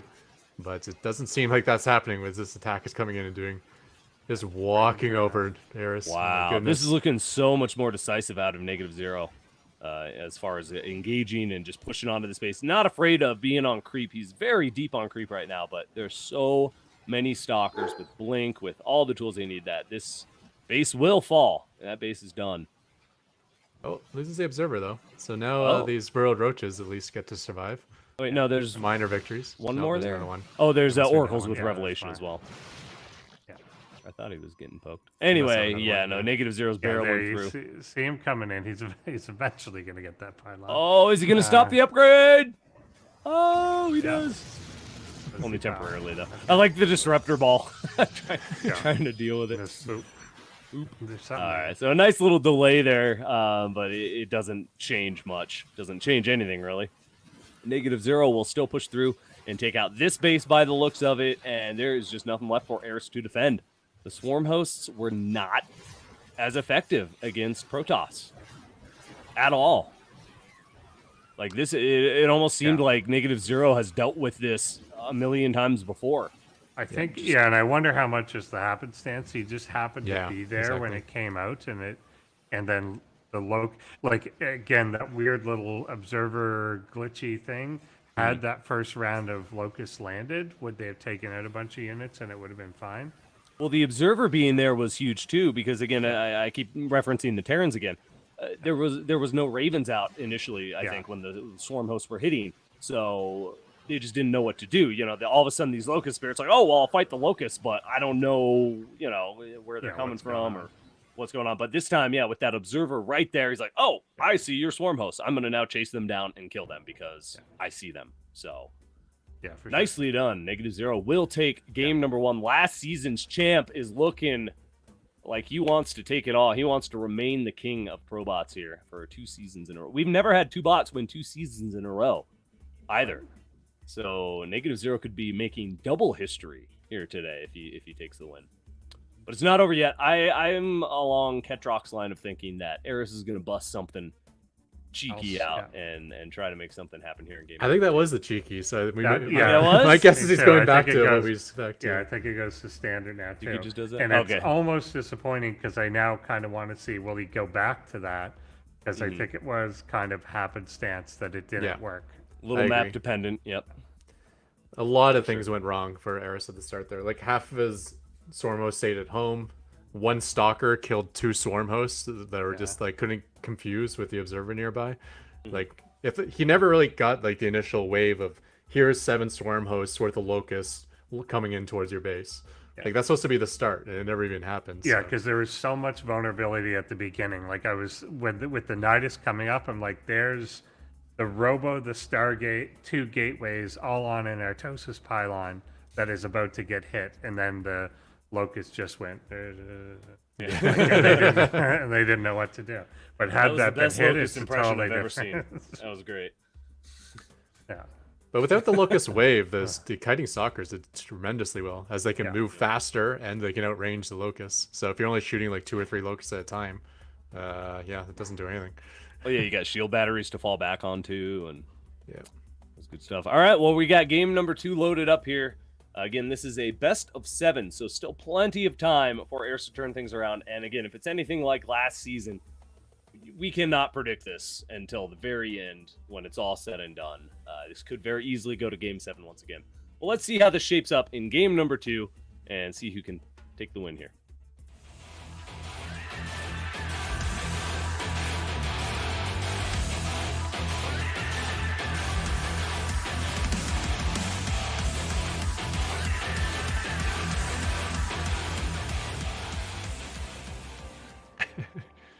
Did you count down to 1 and then change your Mind me's? -0. It's like, I'll forget the countdown. I got a comment I gotta make. Team Eris's. Eris. All right, we are here on Waterfall for game number 2. Eris already doing the extractor trick by the looks. Oh wait, what just happened? That's a barely early probe. Yeah, that is a really early probe. That was like probe across the map first, right? That's the only way this would get. I guess maybe it was to try to block the hatchery, because it looked like he just did a little stutter there. What are you doing, probe? No, it's what just are a scout, I guess. doing? Okay. Maybe I just didn't pay attention to the first 10 seconds of the game. I guess that's the one that threw down the gateway or something. I don't know. It felt earlier, but... I did. I was with you. I thought something was about to happen there. That felt like a very early probe for sure. Yeah, I was tensing up there for a moment. It's like, are we seeing a cannon rush? That would be insane. No, that's going to be Crypt. He's making a Cannon Rush bot with somebody that might make it in ProBots next season. We'll see. Because we haven't had bots have to deal with that yet, have we? Not a good cannon rush. I still say if a bot learns how to protect a cannon with its initial pylons like humans do, I think that'll beat every bot up. Yeah, no bot knows how to handle that yet. Tier made an attempt at that. He would like put two pylons in front of a cannon, so it just removed the surface area, and he had a lot of success. But yeah, I haven't seen anyone do like the actual human style, like low ground, high ground. Yeah, exactly. Like hidden, protected thing. Like every bot that does cannon rush just does it in your face. Like just runs up and puts the pylon down. And is like, what now? But, come at me, bro. Yeah. There's definitely some like subtleties. Is that a full wall off? Speaking of walls, no. There's a little gap. There. There's a little gap there. It just looked like a full wall off or something. There you Like, go. what the heck? Yeah. See, we saw the set before on Cosmic Sapphire versus the human player. Yeah, it's not in the middle of nowhere this time. Yeah, exactly. That is funny. All right, well, here comes the Adept. Things are shaping up to be just another pretty standard macro game. Eris has switched things up, has a third base this time around. So not doing the 2-base Swarm Host Rush. Swarm Host Rush. That's hard to say. I think this is going to do a lot better. Eris is just, again, so strong with just standard play that I think that's really going to be his ticket to taking a win here. Certainly more predictable, but he predictably was winning 96% of his ladder matches with this or something. So oh yeah, you can predict it, but if you can't stop it, really good. Yeah. I predict that I'm going to lose because I can't stop Eris. That's pretty much how that goes. All right, Adept. Gets one kill, actually. I missed that. Man, I must have gotten a drone there or something. Maybe it was Zergling. No, he's Zergling on the way in. All right, and does get out of there. So nice scouting. Good job. I don't think Negative Zero has seen that third base just yet, though. Nope, has not. He has not. All right, well, third base of his own. He doesn't care. He's just going to get a third Nexus. And, yeah, we're going to have a much longer... So this is what I was predicting. A much longer macro game. I think we're going to have much more of a war of attrition this time around, just with Eris playing a lot more standard. We do have that burrowed Roach play potentially coming out once more. Roach Warren's just finished up, so I think this is gonna look pretty good for Eris this time around. Yeah, he's definitely looking a lot healthier. It doesn't look like he's going to be damaged early. I also think the map on this, like the whole center is really wide open. Every base is like along the edges. So unless Negative Zero sticks to little choke points or something, he could easily get caught out in the open, by a big swarm of Zergling Roach or something. Because he's there. I thought he was pushing out. Oh wait, he is pushing out. What is he? He's got some units coming across the map. Very small force coming across the map is very risky because Eris already has a decent army supply with more roaches on the way. Yeah, 6 roaches and burrow completes this push is not going to do much. These units are all just going to Zero doesn't commit too hard. Oh, you could get the creep tumor. Oh, get the active tumor. Could. Yeah. He tries.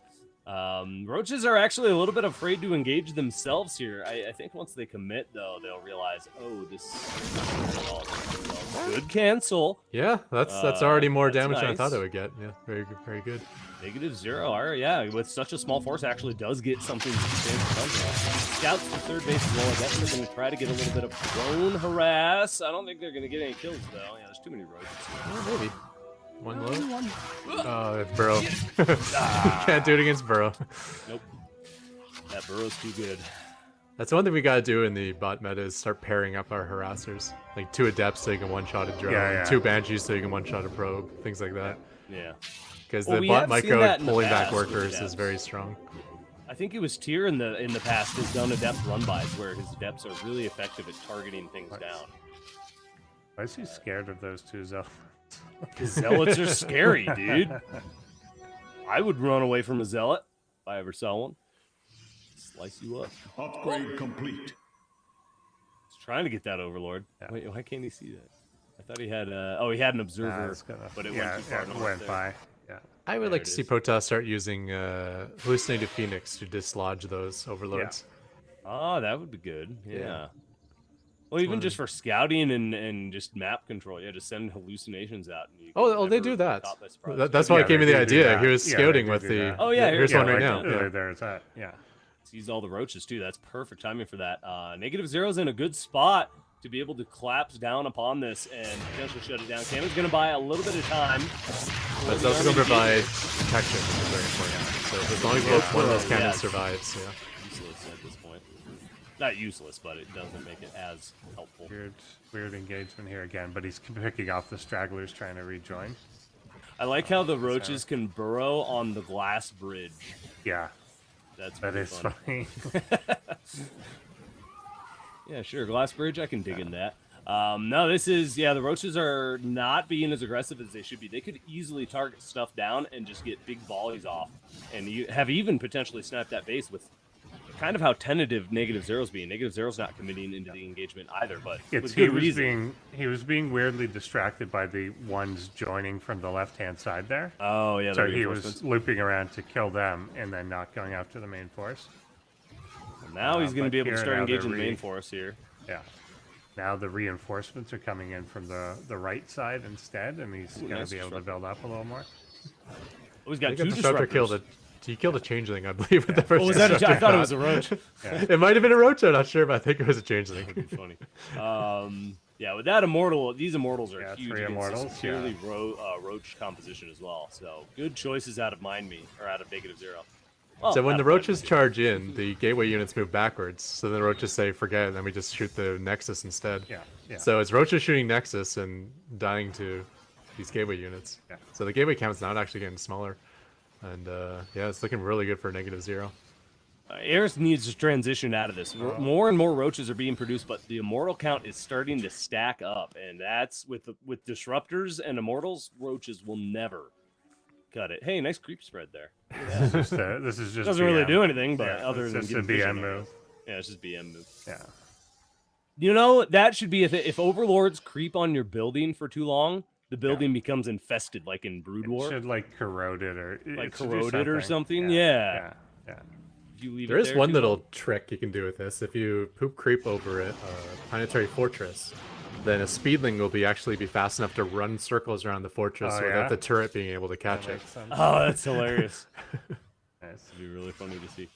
All right, well, creep spread is out of control for Eris. It is looking so good right now. -0 does have the observers to be able to help push it back, but -0 seems afraid to push out of his base at all. He's playing very defensively. And maybe once we hit that 200 supply is when we'll see -0 attack, which is weird. Usually that's when we see Eris attack, is when Eris hits 200 supply. But we've seen a lot of early aggression out of Eris this time around, which is cool.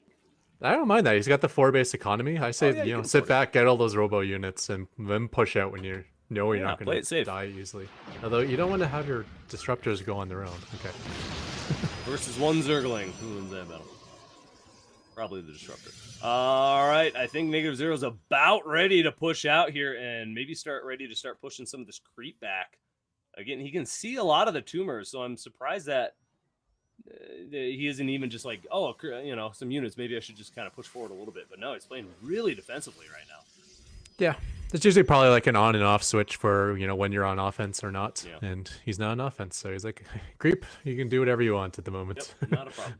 Once I move out, then you'll start dying as I move. Well, he's giving Eris time Speaking to of get back which, up to here we go. 200 Big engagement right in the choke point, too. Could see some That's a big great disruptor spot. balls here. Big hits on the Zerglings. Yeah. And really nice, too. It really didn't hit that many. I don't think it barely hit the Protoss units. Maybe grazed a couple Zealots, but really nice disruptor control. So last season, in his calculation of what the best splash damage is, he didn't consider his own units. Now he's subtracting his own units from yeah? that equation. Yeah. Nice. So it stays just outside of their range. The one thing we did notice there, though, is that the disruptor balls don't care about each other. So like all 3 disruptor balls are going after the same target, Yeah. which wasn't perfect, but it's still a things are massive improvement over last season. I am so surprised Eris didn't just commit and clean out this army. I think Eris could have, with how -0 kind of got fractured into 2 separate little armies here, but Eris is afraid to engage now that too many Zerg units have gone down. Yeah, it's a lot of immortals, and you don't have Zerglings anymore, so Oh, good It's disruptor tough. hits once again, getting a lot of those Zerglings. And that, with this kind of composition, the Zerglings are going to be the real problem when they get on top of the Immortals and Stalkers. Exactly. Yeah. So that's so nice for Negative Zero that he's able to clean those out like instantly with the Disruptors. Yeah, these. Oh my goodness. Yeah, when he finally does get an attack range at the roaches, you're like, oh yeah, it was a good idea to stay outside of range. They just got obliterated by like 7 Immortals there. Nice. He's even hitting some burrowed roaches with Disruptor balls. Yeah. And he did hit his own Immortal with a Disruptor Ball, but it was a good choice because it was surrounded by like 1,000 Zerglings. So, yeah. Very good calculation on those Disruptors. I like it. Oh, yeah. Well, yeah, if the Immortal's going to die anyway, might as well take out 20 Lings with it. Yeah. And it didn't die because it's, it's Immortal. It could take it at least one Disruptor hit, Wow. Negative Zero hit that 200 supply and just started pushing, and Eris could not collapse upon it enough to shut it down, and Negative Zero is going to take game number 2 here now. Yeah, I almost never say this in a bot game, but I love the decision making actually from Negative Zero. The choice to stay back as long as he did until he had an army that was, pretty hardy to go on to creep. Well, yeah, because if he pushed out like, sooner. Yeah, he might have gotten surrounded by 1,000 Zerglings and lost all his Robo units that he worked so hard to build up. Yeah, no, there was that one brief moment right after Negative Zero started engaging on creep where he kind of got a little bit fragmented, and it looked like, oh, there's a lot of Zerg here. Zerg could just collapse upon it and kill it all, but no, Negative Zero's going to sweep through and take game 2 here. It's funny because we had Mind Me on PostBots a couple weeks ago, and he was talking about how afraid he was that Eris. He thinks Eris is just going to take it all. I don't think I've ever seen Negative Zero play so well. This is it's beautiful, really perfect decision making, really safe and strong play, and has already put him in a 2-0 lead here. So nicely done. Something I'd love to see, and I can't help but notice it going all the way across the map, is there's a bunch of sentries with this army, and they're there largely for the Guardian Shield and stuff. If anyone ever solves the problem to get force fields down, then that would have been a massacre. There were so many times that the armies spread out. It's halfway up a ramp, halfway down a ramp, through this bridge, over this thing. And just a few things would have absolutely cut off and obliterated things. You could have caught things, hit them with disruptors. Whoever first figures that out will revolutionize the Protoss play. For sure. Well, figuring out terrain is also part of that equation, right? There's some smart minds working on that right now. From what I've seen, there's a few people working on pathing and that kind of, and identifying where you can walk and can't walk, and really just making it a lot more effective, right? But we have had bots in the past, maybe not on ProBots, but having the ability to put like a bunch of force fields in a row together, just do the little concave of force fields. But if you're not attaching that to the edge of terrain, if it's just randomly in the middle, the units will just swarm around both sides of it. So it's not that useful. But I'd even like to see just a single force field in the middle of the enemy army. They try to get that concave. You put a big block in the middle of it. That really cuts their DPS down. Yeah, especially with range units. Yeah. Well, we've seen Negative Zero use force fields before, right? He's one of the only ones that does it, I think. Does he? Guardian Shield. I know we've seen a bot this season use a couple force fields. I could have sworn that maybe I'm making I don't know if it was him. Well, Sharkbot seems to do everything. Let me know, mind me. You're in chat. Let me know if your bot uses force fields. Tier's done it in the past for sure. Maybe it was Tier. Maybe I'm thinking of Tier. Yeah.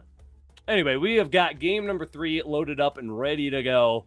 So let's go ahead and dive into it and to see if Negative Zero can put himself in an even better spot, or if Eris can start turning things around. Let's go.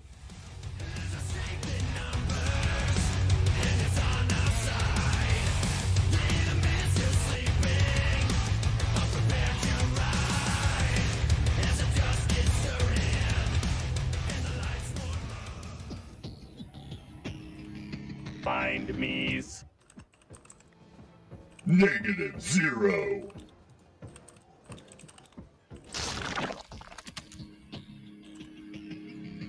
Team Eris's. Eris. All right. So I'm actually hoping to see that Stormhost build again. I think a lot of things are very lucky for -0 the first time. And if he brings that build back, I think it can go very differently. Once again, seeing the same opener. Okay, it is a gateway scout out of -0. I was kind of crazy in the last game, so it's good. Good to get that probe out early. yeah, it's trying to chase down Drex Pointer right now, I think. Yes, Let me get it. So this is even more exciting. I didn't even realize. I thought there was a season or something between some of these wins. So Eris won 4 seasons ago or 5 seasons ago. Then -0 won 2021 season 3. Then Eris won 2022 season 1. Then -0 won season 2. So it's been back and forth between these two for this is the 5th season now. That these two have just really gone back and forth. Obviously, not always getting second place. The runner-up in each of those seasons was different. Dominion Dog, Ketrock, Zoe, all having a run there against these bots. But still, these two they seem like rivals at this point. Like, you know. Oh yeah, for sure. Yeah. There's definitely some little, even if it's intentional or not, there seems to be a little bit of an unintentional rivalry going on between these two. Yeah, it's the clear number 1 and number 2. They have targets on their back and they target each other's back. So yeah, they are definitely the ones to beat. Eris being the clear number 1, -0 being the clear number 2. But as we've seen from last season and this season, when they play each other, it's hard to say who the favorite is. Oh, Sharpened Edge. I think that's who I'm thinking of using the force fields this season. Yeah. Sharpened Edge does it. -0 does not use force fields yet. All right. Thank you for letting me know that. I mean, the technology is there for identifying chokes. We've had multiple people kind of solve that problem. So that's, then if nothing else, if you're fighting in a choke, that's a good opportunity to start pulling up the force fields. It can, but that could really go either way. You can cut the army in half, or you can block yourself in with their army and die, or you could just block their army out completely when you want to trap like some of it. So. Well, ideally, you don't put the force fields behind you when you're retreating through a choke. Not behind yourself. I'm saying it could happen. Yeah, well, definitely. All right, let's see. There is a third hatch. So no swarm host this time. You could also kind of take advantage, even if there wasn't chokes, you could take advantage of like the surround crush unit thing. Like, if a bot should be able to simultaneously drop 6 force fields in a hexagon and crush the army into one spot. Oh yeah. And then time it with a disruptor hit. That good old meme with the guy with the game controllers throwing a splash. What was it? A Psystorm in the middle of a hexagon of. Exactly. It works. Shield. Yeah, my words are not here. What is that thing called again? Force field. Yes. There you go. That glowy thing. All right, Zergling Speed is finishing up here. Roach Warren on the way. So, we're going to see a very similar build as last game for Eris. Which, again, I really liked the earlier aggression. And I think it has a lot of potential if he could just commit and catch a chunk of -0's army at some point when he's pushing on creep or something like that. Yeah. It could be really effective. Yeah, I mean, it's all about keeping that robotics unit count down. So you got to have some successful early fights. And the early fights, I think, is the advantage to Eris. He's got the big army supply. He's got the burrow with the roaches, which is a nice combination. And did that survive? I couldn't even tell. He, warped out and died at the same moment. Oh, jeez. Oh, here comes -0, looking like he might want to do a little. Maybe he's just chasing Zerglings down, actually. Yeah. I thought he might want to do a little adept harass. Oh, yeah, it's great. Yeah, you want to keep map. Zergling kill is a Zergling kill. Yep, keep that Zergling count low. You think of Speedlings being. Huh? Yeah, you think of Speedlings being the fastest unit, but they're not faster than Shades, so they can be chased down by Adepts if the Shades are used in conjunction. So, now I don't think this was meant to be an attack, but the Zergling might unintentionally lead all those Adepts. Okay, no, actually, that's Shade up the natural area. And yeah, okay, he's going for the main, so he is going to do a little bit of pressure here. Oh, no, just the natural again. But there's nothing there now that he's pulled all the roaches out of the way. Nice burrow, and that's what I'm talking about. I mentioned that in game 1 or something. How you can just burrow that entire mineral line when something comes in, and boom, they're all safe. Yeah, you're going to lose some mining time, but it's way better than losing 5-6 drones. Way better. Now you don't have to replace all those, and boom, back to work. Nice. Okay, it's a big hit, though. You gotta be careful on that logic. One thing you don't want is to have like one adept show up and then you burrow your entire mineral line. Yeah, that's a good point too. Yeah, one adept's not an issue, but we saw that there. One adept wasn't causing it, so yeah. there It is was a smart. Like threshold. when he had enough to like one shot any drone he wanted, only then did he burrow the entire mineral line. Yeah, it's clever. That's smart. So Mind Me is not sure why it's doing this build. He didn't think it was enabled. So we're gonna see something different out of Mind Me here, or out of Negative Zero, I mean. And we do see that does seem like a little bit earlier of a Stargate this time around. With oh no, that's about the same time, I'd say. I don't know. What is he gonna do? What's he gonna do differently here? I'm curious to see. That was a later third, I believe, out of Negative Zero. Was it than last game? Later? His third was super quick the previous game. Didn't get punished, which was nice. But now he doesn't have that economic advantage of last time. That's kind of a wide open third. That's a difficult one to defend. So this attack could be difficult. Oh, that's actually a really good point. I didn't think of that. Yeah, Negative Zero's going to have to try to swing down here to engage it. But then that leaves him a little bit vulnerable if reinforcements come up through the top onto that high ground here. But a lot of good damage being done so far. Eris is going to start getting a lot of damage done on that Nexus, actually. Yeah, and I think he's going to crush him here. He's just got such a good angle. This is that early attack I wanted to see with just mass roaches. Yeah, there's too much here. And this is exactly what he tried to do last time, but like you're saying, the path it was that all his reinforcements get cut off, and this time it didn't. So now they're all alive when half of this died before. There was another major change between the last game too, and that was no cannons and no observers. So literally none of the roaches were dying. They just burrowed whenever they got low. Well, that overcharge is going down, but the shield battery actually dies, the one that was overcharging stuff. So we're going to see pretty much a full tech reset here for Negative Zero. Like his cyber core goes down. He does rebuild it right away. If he survives to a tech reset. It's a full tech economy game reset. We're going to have a map reset in a second. That Oracle of Revelation, so it's going to help a little bit with the burrow. The Immortal is out, and he's going to start killing stuff. But yeah, no, this is too much, Zerg. We're gonna give Eris a win here. I'm gonna go ahead and call it. Eris wins. Nicely done. All right, so we're getting close to tying things back up. See, Negative Zero doesn't have all the cards in his what's I mean, there was no way that this was gonna go down as a 4-0.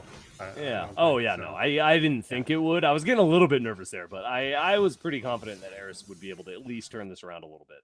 And there we go. 2-1 now. Eris takes a win. Okay, so now does Eris switch it back up and go back into that Swarm Host build? Now that he's got a win under his belt. You wouldn't think so. You'd think the loss would cue it, but who knows?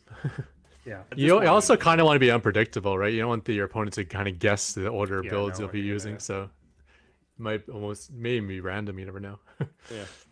Well, and like Mind Me said, he didn't even expect his bot to do that build, so it's unpredictable at this point. Who knows what's going to happen? One could say that Eris lost last season because of its second build, so I would suspect that the authors would be tentative about this Ormos build. It's kind of untested. Maybe they just said, try it once. If it doesn't work, then let's just forget it and go back to what we know best. Yeah, that's a good call. But you never know.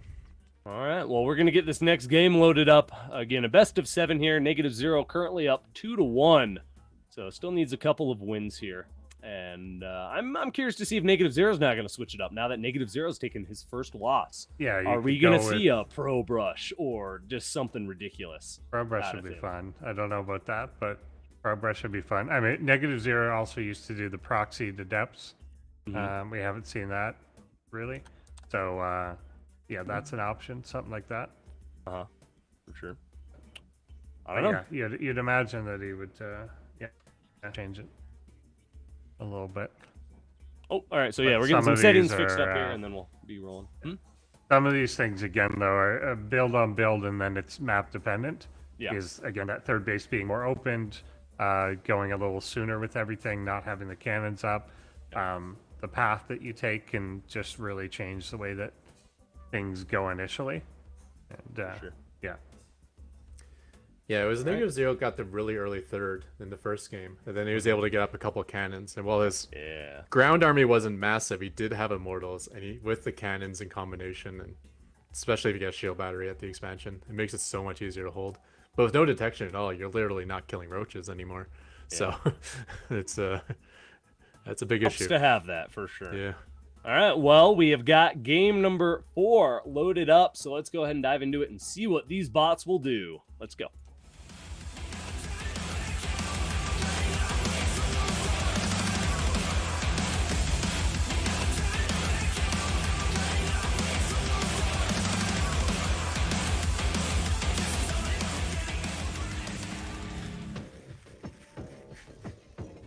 Mind me's.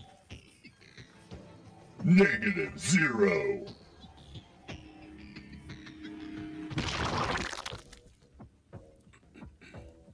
Team Eris's. Eris.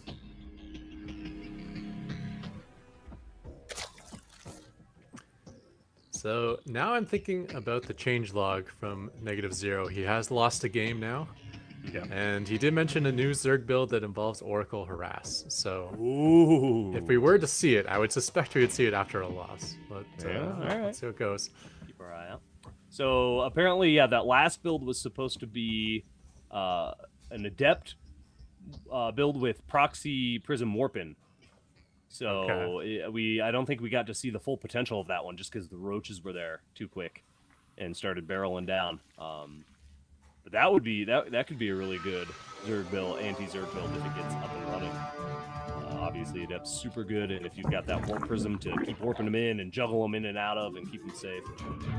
A lot of micro involved, but definitely very strong. All right, well, looks like it's going to be pretty standard out of Eris here. 2 bases so far. Pool is on the way. I'm going to keep my eye out for that Swarm Host. I'd like to see Swarm Host on this map. I think this is one of the maps that it was really effective against Micro Machine just because of where they camp out on that 3rd base location just outside of the main. It's really effective to get a big wave of Swarm or of Locusts. Yeah, that's always the key. You want something that can backstab to the main and be far to get to by land. So that they have to run all the way around, and then you pull them back and run all the way around. This map is not as easy to stumble upon those swarm hosts as they're getting set up and stuff. Yeah. For sure. Yeah. Well, nice scouting so far. -0 is staying on top of scouting and seeing what's going on here. Nothing cheeky just yet. Looks like nope, third base is on the way. Okay, so no swarm host this time either. Just gonna do that 3 base play again, probably into roaches once more. It worked well last time, so I can see it happening. Most likely. Nice wall. A lot of zealots getting massed up here. He's building more too. Is he just doing that for defense, or maybe he has some kind of follow-up? Yeah, he's got the 2 shield batteries coming down again, so it's looking pretty defensive at this point. But yeah, usually there's some then follow-up from it. Yeah, no, he's perfectly well defended against any Zergling pressure. But Eris is perfectly content just scouting around. Yeah, I think he's actually too well defended. He might be suspecting some sort of cheese coming, like 4 zealots and 2 shield batteries. That's a lot of a lot of defense. To defense, yeah. Yeah. Well, that's I think it can be used though in a decent little follow-up attack, especially if he goes out for that 3rd or something. I don't know. We'll see what happens here. More adepts getting warped in. There's that burrow, so I think we should see a roach shortly thereafter. I think the roaches are a good way to go, especially if you hit early enough. You can really do a lot of damage. This is a little bit harder to make it happen, especially if -0 sticks on 2 bases for a little bit. An early roach attack could just get shut down in that instance, but there's the roach warren now. Okay. More creatures coming down. These two just really want to play passive this game and just kind of poke around, and neither bot really wants to commit to anything yet. Both playing very safe. I like it. I want my long macro game between these two. I want an hour-long game, like the one you were talking about between Ketrock and Eris. Now, what was that other one? I saw a screenshot you posted where it was like a baser. There was a floating command center with like 1 health left. And a burning spawning pool. And a bleeding spawning pool, yeah. So wait, did Eris end up winning that because the command center burned down? No, the spawning pool burned down first. Oh, the spawning pool died first? Awesome. I had a full, 60 hit points on my command center. It wasn't even close. Oh, it was the spawning pool that had 1 health. That's right. In the screenshot. Good stuff. All right, well, the Zealot Force and the Adept Force, he's doing a good job at controlling the map, clearing out any Zerglings that are being pesky. And here they come. Maybe are they going to go attack that fourth? Looks like it. Yeah, a little hit squad might actually get another cancel on the fourth. That worked really well last game, at least at the moment. See if we can get another cancel here. Roaches are out though. Yeah, I'm really interested in what Negative Zero's up to. There's no expansion, there's no third and fourth gas. Yeah. It almost feels like he should be doing like a mass gateway all in, but I think Nice. he only has 4 gateways from last I saw in the production tab. So, yeah, not You get sure what this Twilight is. there too, but also a Robo. That could just be either a safe 2 base into 3, where he's just going to get out an Immortal or 2 and then take that third base. Or I wonder if that Zergling blocking things has screwed up his taking a third base plan, because we did see the Zealots and stuff moving across the left, and they killed the Zergling on the top left that was trying to block the base. But this one where he might be trying to take his third is still sitting there. And that could be causing a problem until he gets the Observer out. Stargate there now too. Yeah, it's kind of I guess. and another Robo. I think that Hey. Zergling screwed up a third base because last time, he wanted to get the third base into Disruptors. I'm Yeah, I guessing mean, the it's Negative possible, Zero. 'cause- Yeah, I think he thought he was just getting all in. That's the only thing I can come up with. Yeah. Yeah. Yeah. Yeah, there's it's finally a third teching- base. Teching to everything. Yeah, there you go. Because he's teching to everything, and there's definitely not enough to support it off the 2 bases. Yeah. Well, Negative Zero, well, especially additional pylons, the original Mind Me bots, they really like to have all their options available. So they can build whatever they need in any particular case. So they get all Wait, the how tech. did that observe? Oh no, he saw the Overlord because of the high ground vision there. Anyway, the Overlord gets picked off, and now it's just Roaches wreaking havoc on the third right now. They're doing a great job at burrowing and staying alive. Ooh, almost got one there. Yeah. We really need to see that Observer out. He's actually building a second Robo facility before Observer.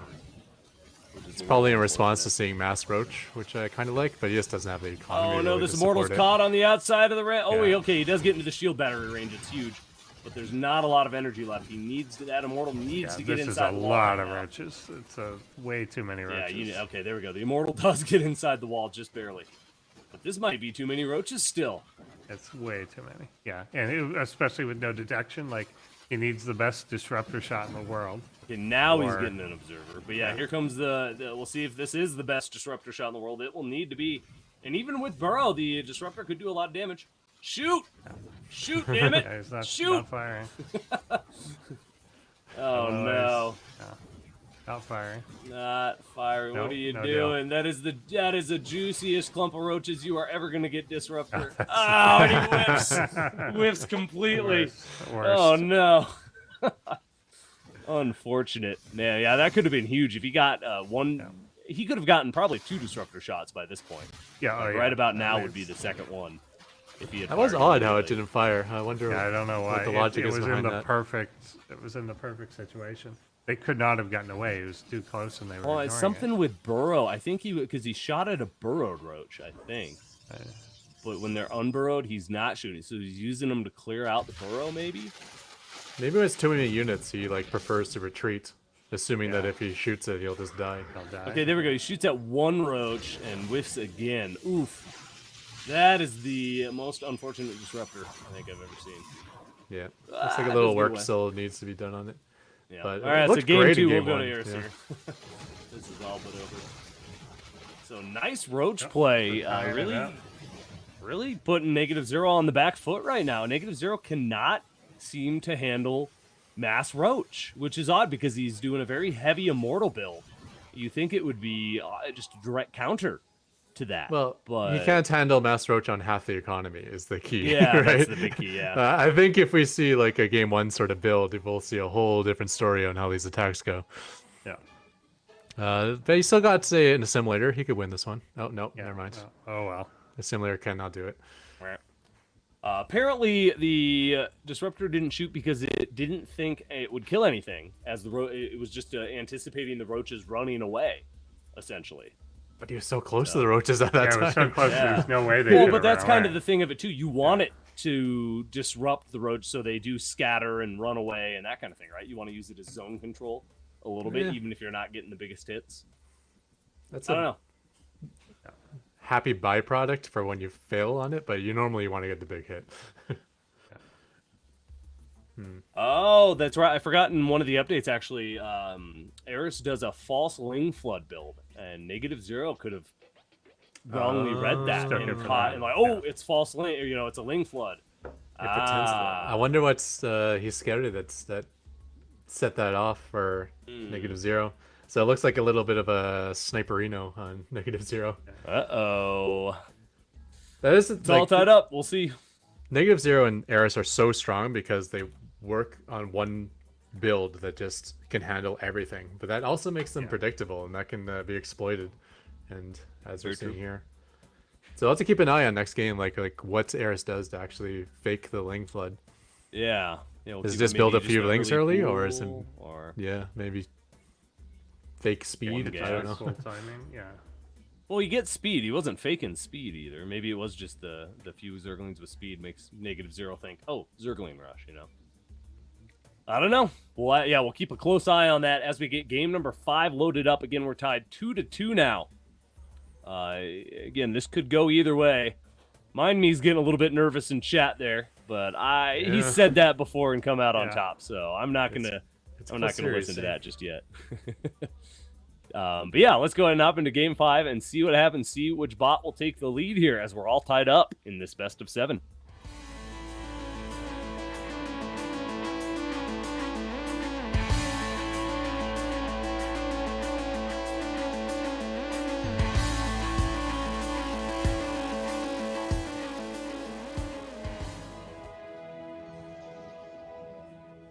Mind me's.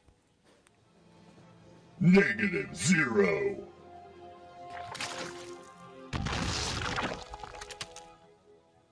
Team Eris's. Eris. Okay, I'm gonna watch Eris like a hawk here and see. I'm also gonna watch. Let's watch what -0 sees with his scout. That's gonna be the real tell here to how he reacts. Because again, if he anticipates a Zergling Flood, we're gonna see a much later third base, a lot more defensive play, which allows Eris just to expand and do whatever Eris wants. Okay, does see the early expansion. No pool just yet, so maybe not seeing a pool will let -0 be a little bit more greedy this time around. Okay, there's the pool now. Gas is finishing up. Yeah, I'm wondering if it is just a conjunction. Oh, I see pool and one gas. You're going to get a Zergling speed ring wall. It could be. I mean, I'm not sure if bot scouting is that complex. Like, the lack of drones or the lack of gas being mined could tip him off. But you also don't want to get much gas if you're going for 3 hatch, so maybe it just makes a batch. It's probably as simple as making a batch of Lings and then going straight back into droning. Oh, yeah, probably. You just see, like, here's 8 Lings, go get scared. Lings, so, Get a little scared, well, let's see as the spawning pool gets close to finishing up here. -0 has already got a second base on the way, so we'll at least have those 2 bases saturated. Oh, yeah, no, this is that weird map where the bots don't know how to take that the inside expansion. So wait, I think no, he is -0 just -0 minding does. it. Yeah, He's minding -0 it. does know how to take it. Drek, go in there. You'd have to specifically code for this. This is something new this season we never faced before. He cleared it. Well, we saw it was just a couple updates ago. I thought even -0 couldn't deal with it. Yeah. Like towards Maybe the not. beginning of the Yeah, season. maybe not at the start. But it's, like it's a new definitely an advantage to be able to. Well, it's the just such a process. safe base to take, especially if Eris sticks with a really ground-heavy army. All right. So yeah, I don't know. I mean, 2 Lings. Like, there's nothing in this so far that like looks like it's a Ling Flood. So at least I wouldn't think so, unless there's something that fools him. I know it's just more and more drones coming out. Zergling speed is on the way, so he'll see the. Now, can the bot see only the thing shimmer that's a little on odd- researching building? Right. Yes. Yeah, yeah. They can see if a building's they don't- active.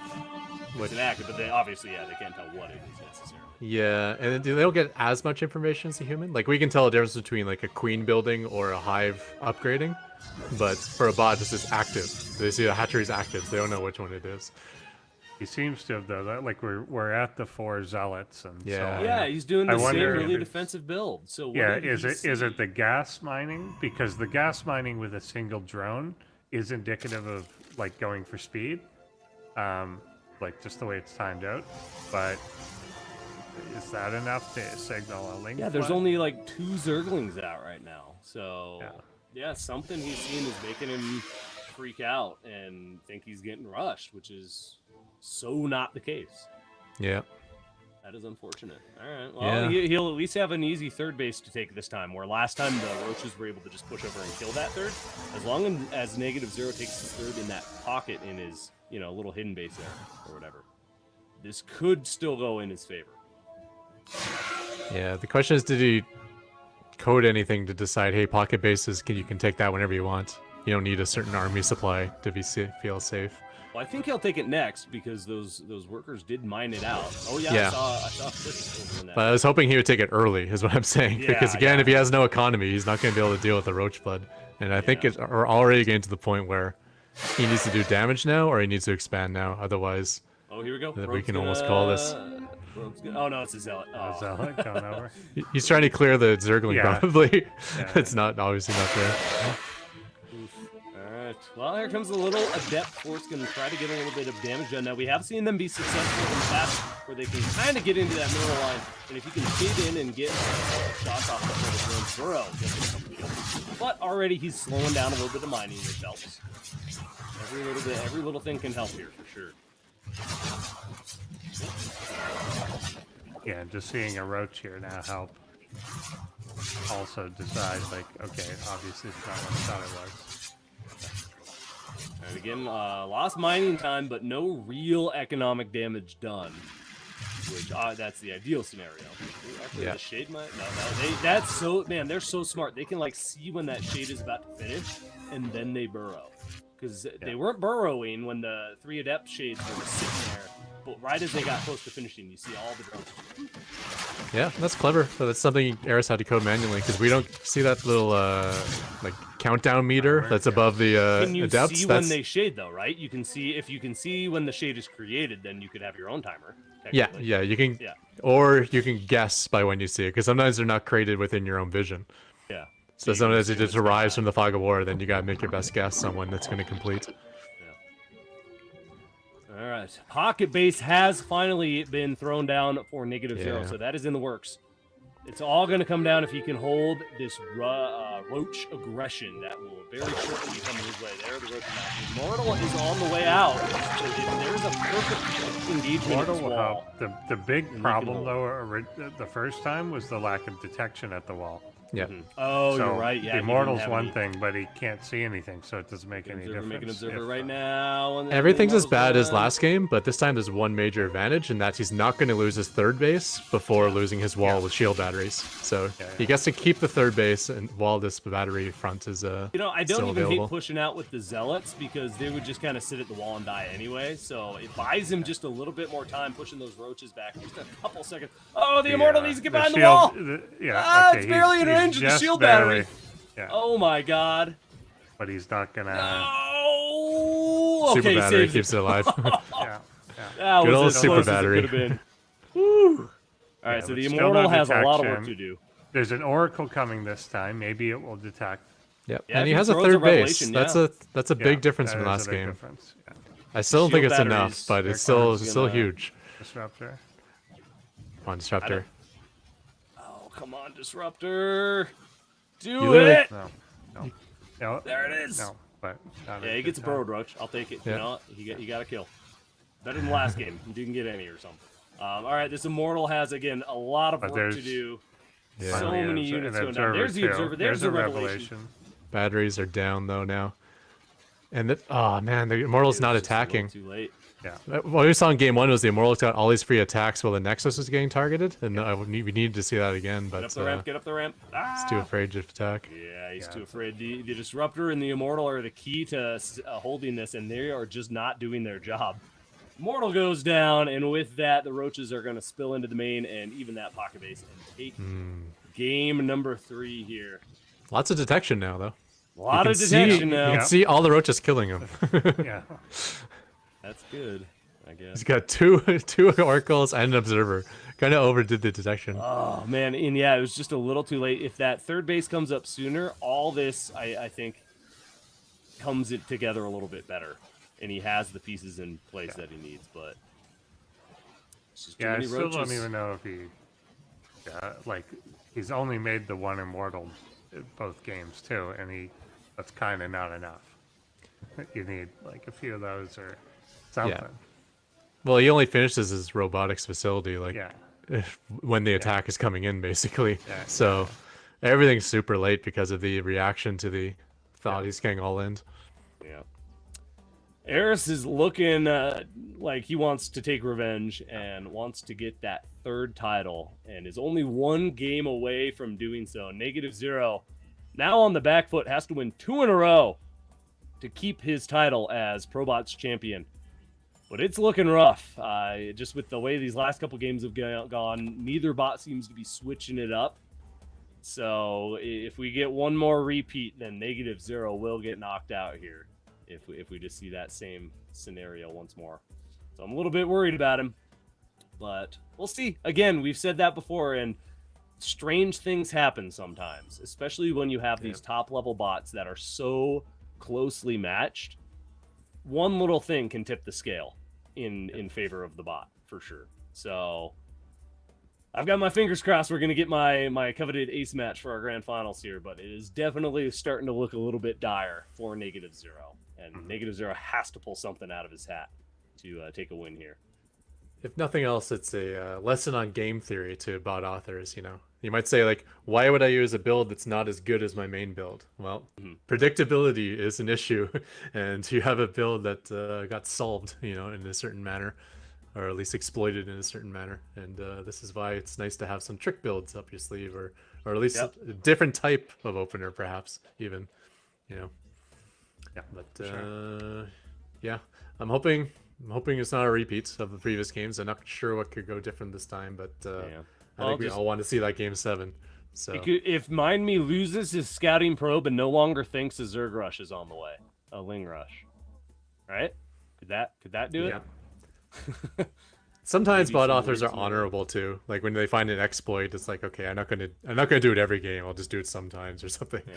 But seeing as Eris lost twice, I'm guessing the exploit is like the final choice. You know, if I can't beat him with this build or this build, it's time to pull out the fake Ling rush. Well, I'm still confused. What exactly is he doing that's making it seem like a Ling flood rush? Yeah, is I it just can't the tell one exactly worker what on that gas? Is it just the couple Lings that come out? Like, It could be the lack of something, the lack of an Evo early- chamber, the lack of a Roach Warren. You know? lack of something. The early speed being researched, maybe, because it's not like super early, but it is early enough that like it could be a Zergling rush. I don't know. Well, our game is ready. Game number 6. Let's see if Eris can close things out and take another title, or if -0 will bring us to a final match. Let's go.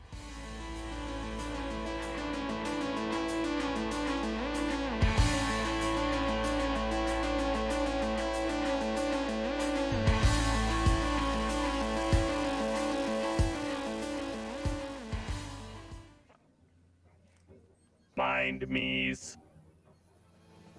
-0. Do we have a game window? Team Eris's. Game window. Well, we've got the stream preview, but we've got no game thing. So we're gonna watch our blurry stream while they give us a proper stream here in just a moment. All right, this could be our final game, everybody. This could be it on Hardwire. We are very close to the end here, and oh yeah, I want to talking about honor and chat and stuff. What's that thing about honor? Isn't it in Game of Thrones where he like kicks a guy down a pit or something, and they're like, he was an honor, or like he fought with honor, or something. Or it's like, or no, she was like, you don't fight with honor. And then the guy who kicked him down the pit was like, well, he did. Yeah, Well, exactly. he's dead. You know, he fought with honor, but he's dead. So, you know, Yeah. only gets you so far being honorable. And everyone has Anyway. a different perspective on like how to do this. Like I know Tyr has a lot of fun like trying to like he sees other bots as a puzzle to be solved. Yeah. And like if you're on the receiving end, it's like, he just exploited my bot. Like but from his side it's like a lot of fun to try to find the but you have- weakness and go into that. There's work that goes into it. You're not just like, oh, here's an exploit. I'm sure. just going to do this one easy thing and win. You know, you have to actively plan and do something very specific sometimes to exploit some of these bots or take advantage of something. So, And if you have a bot that does like 17 different builds, he can't be exploited. Like, not this, at least not as easily. So, it's a lesson to those authors who want to just do the one build, the one perfect build. Even in the human scene, you'll see like very, very different styles for every single game. for sure. The casters will always scold them when it doesn't work, or say it's genius when it does work. And it's like, well, it really depended on how the opponent reacted to it. But we do see Chrono versus Zealots already. Yep, already thinks it's that Zerg Rush once again, even though there's a third base, it will not be Zergling Rush. Yeah, it's got to be something with seeing the pool researching and the one gas. It's got to be. But I'm thinking like you only get 100 gas when you want to go quick 3-hatch, so it's a weird one. I'm thinking almost it's the lack of something. I don't know. I guess only Mind Me knows how his bot scouts. Well, Eris, Team Eris too, apparently. Well, Eris figured out one aspect of it, that's for sure.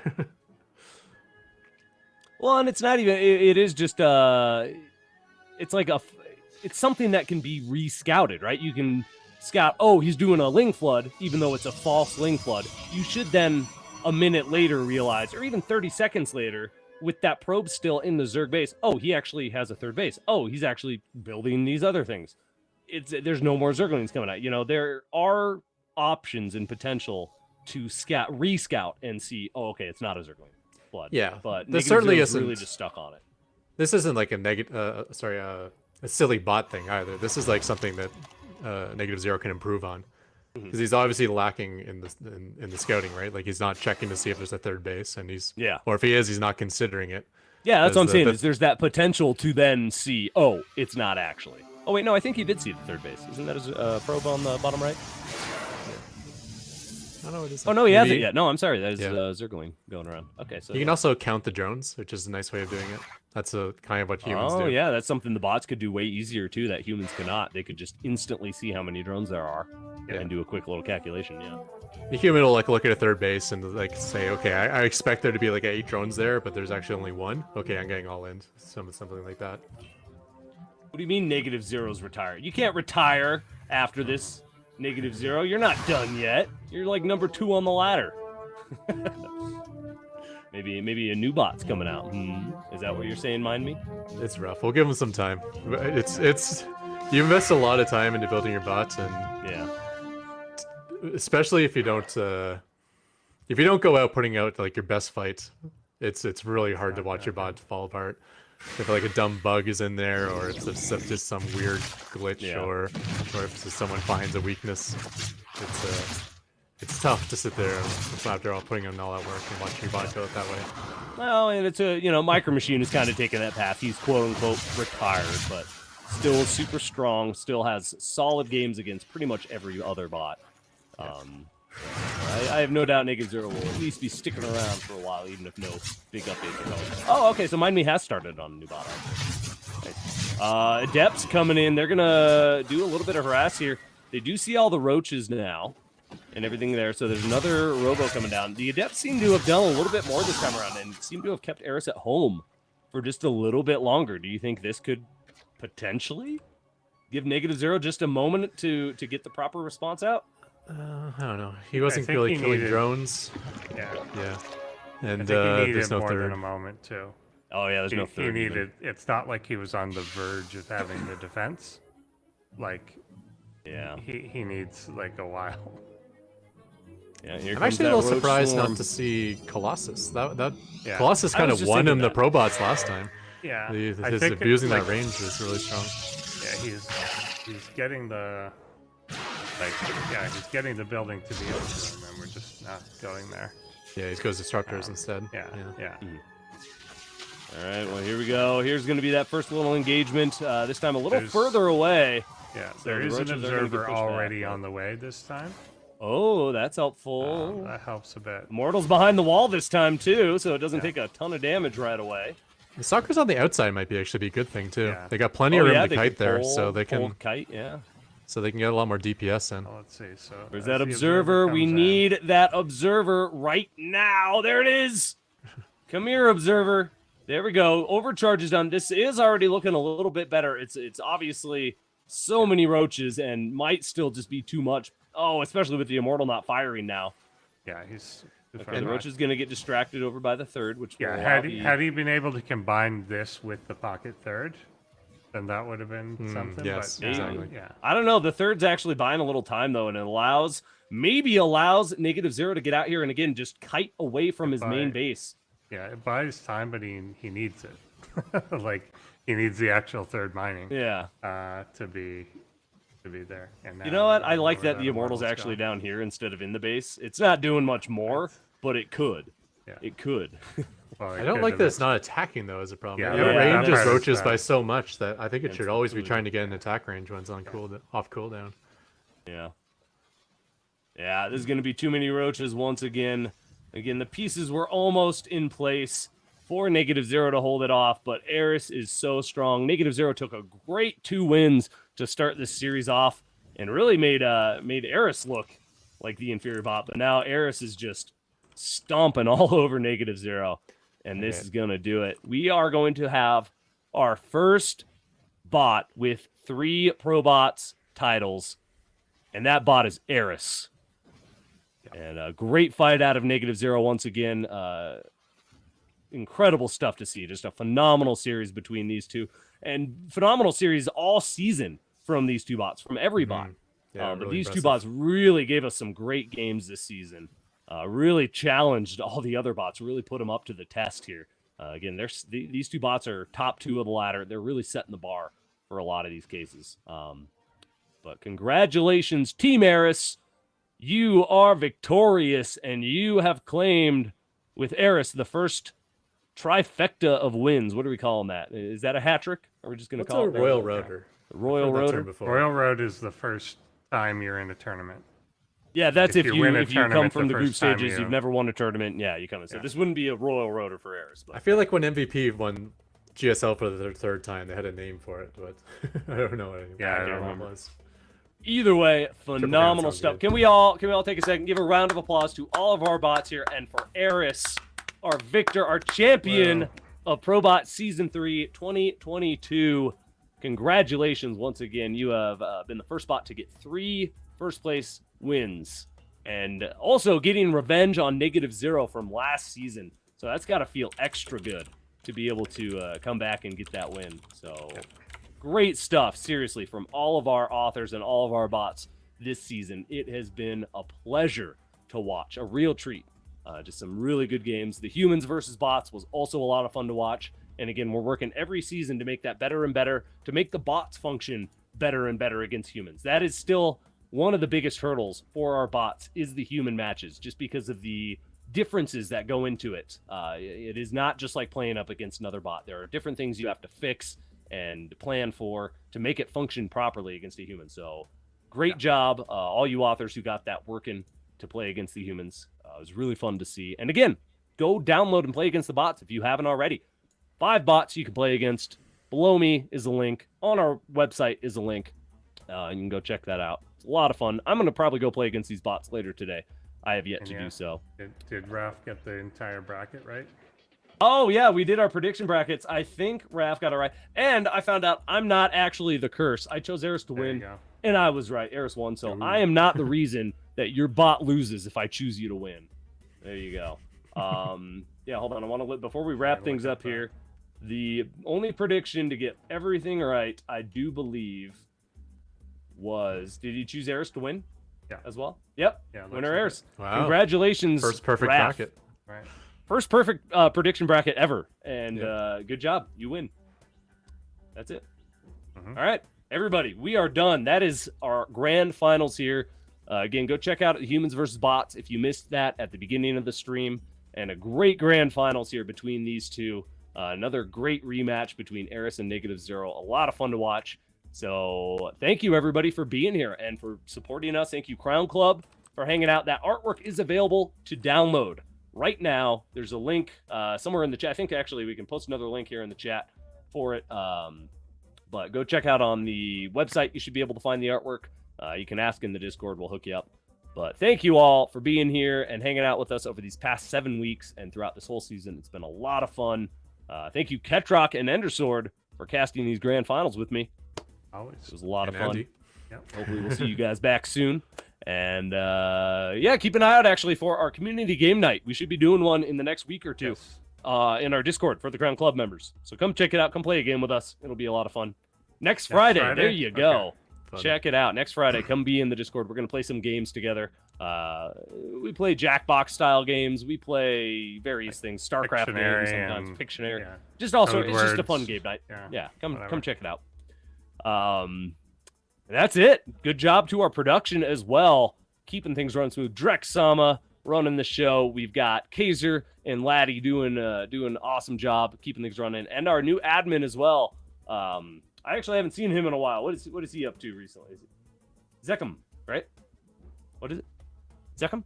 Sakum. That's right. That was close. Sakum, thank you for your hard work behind the scenes. Hopefully we'll see a little bit more of you in the future, maybe during post box and stuff.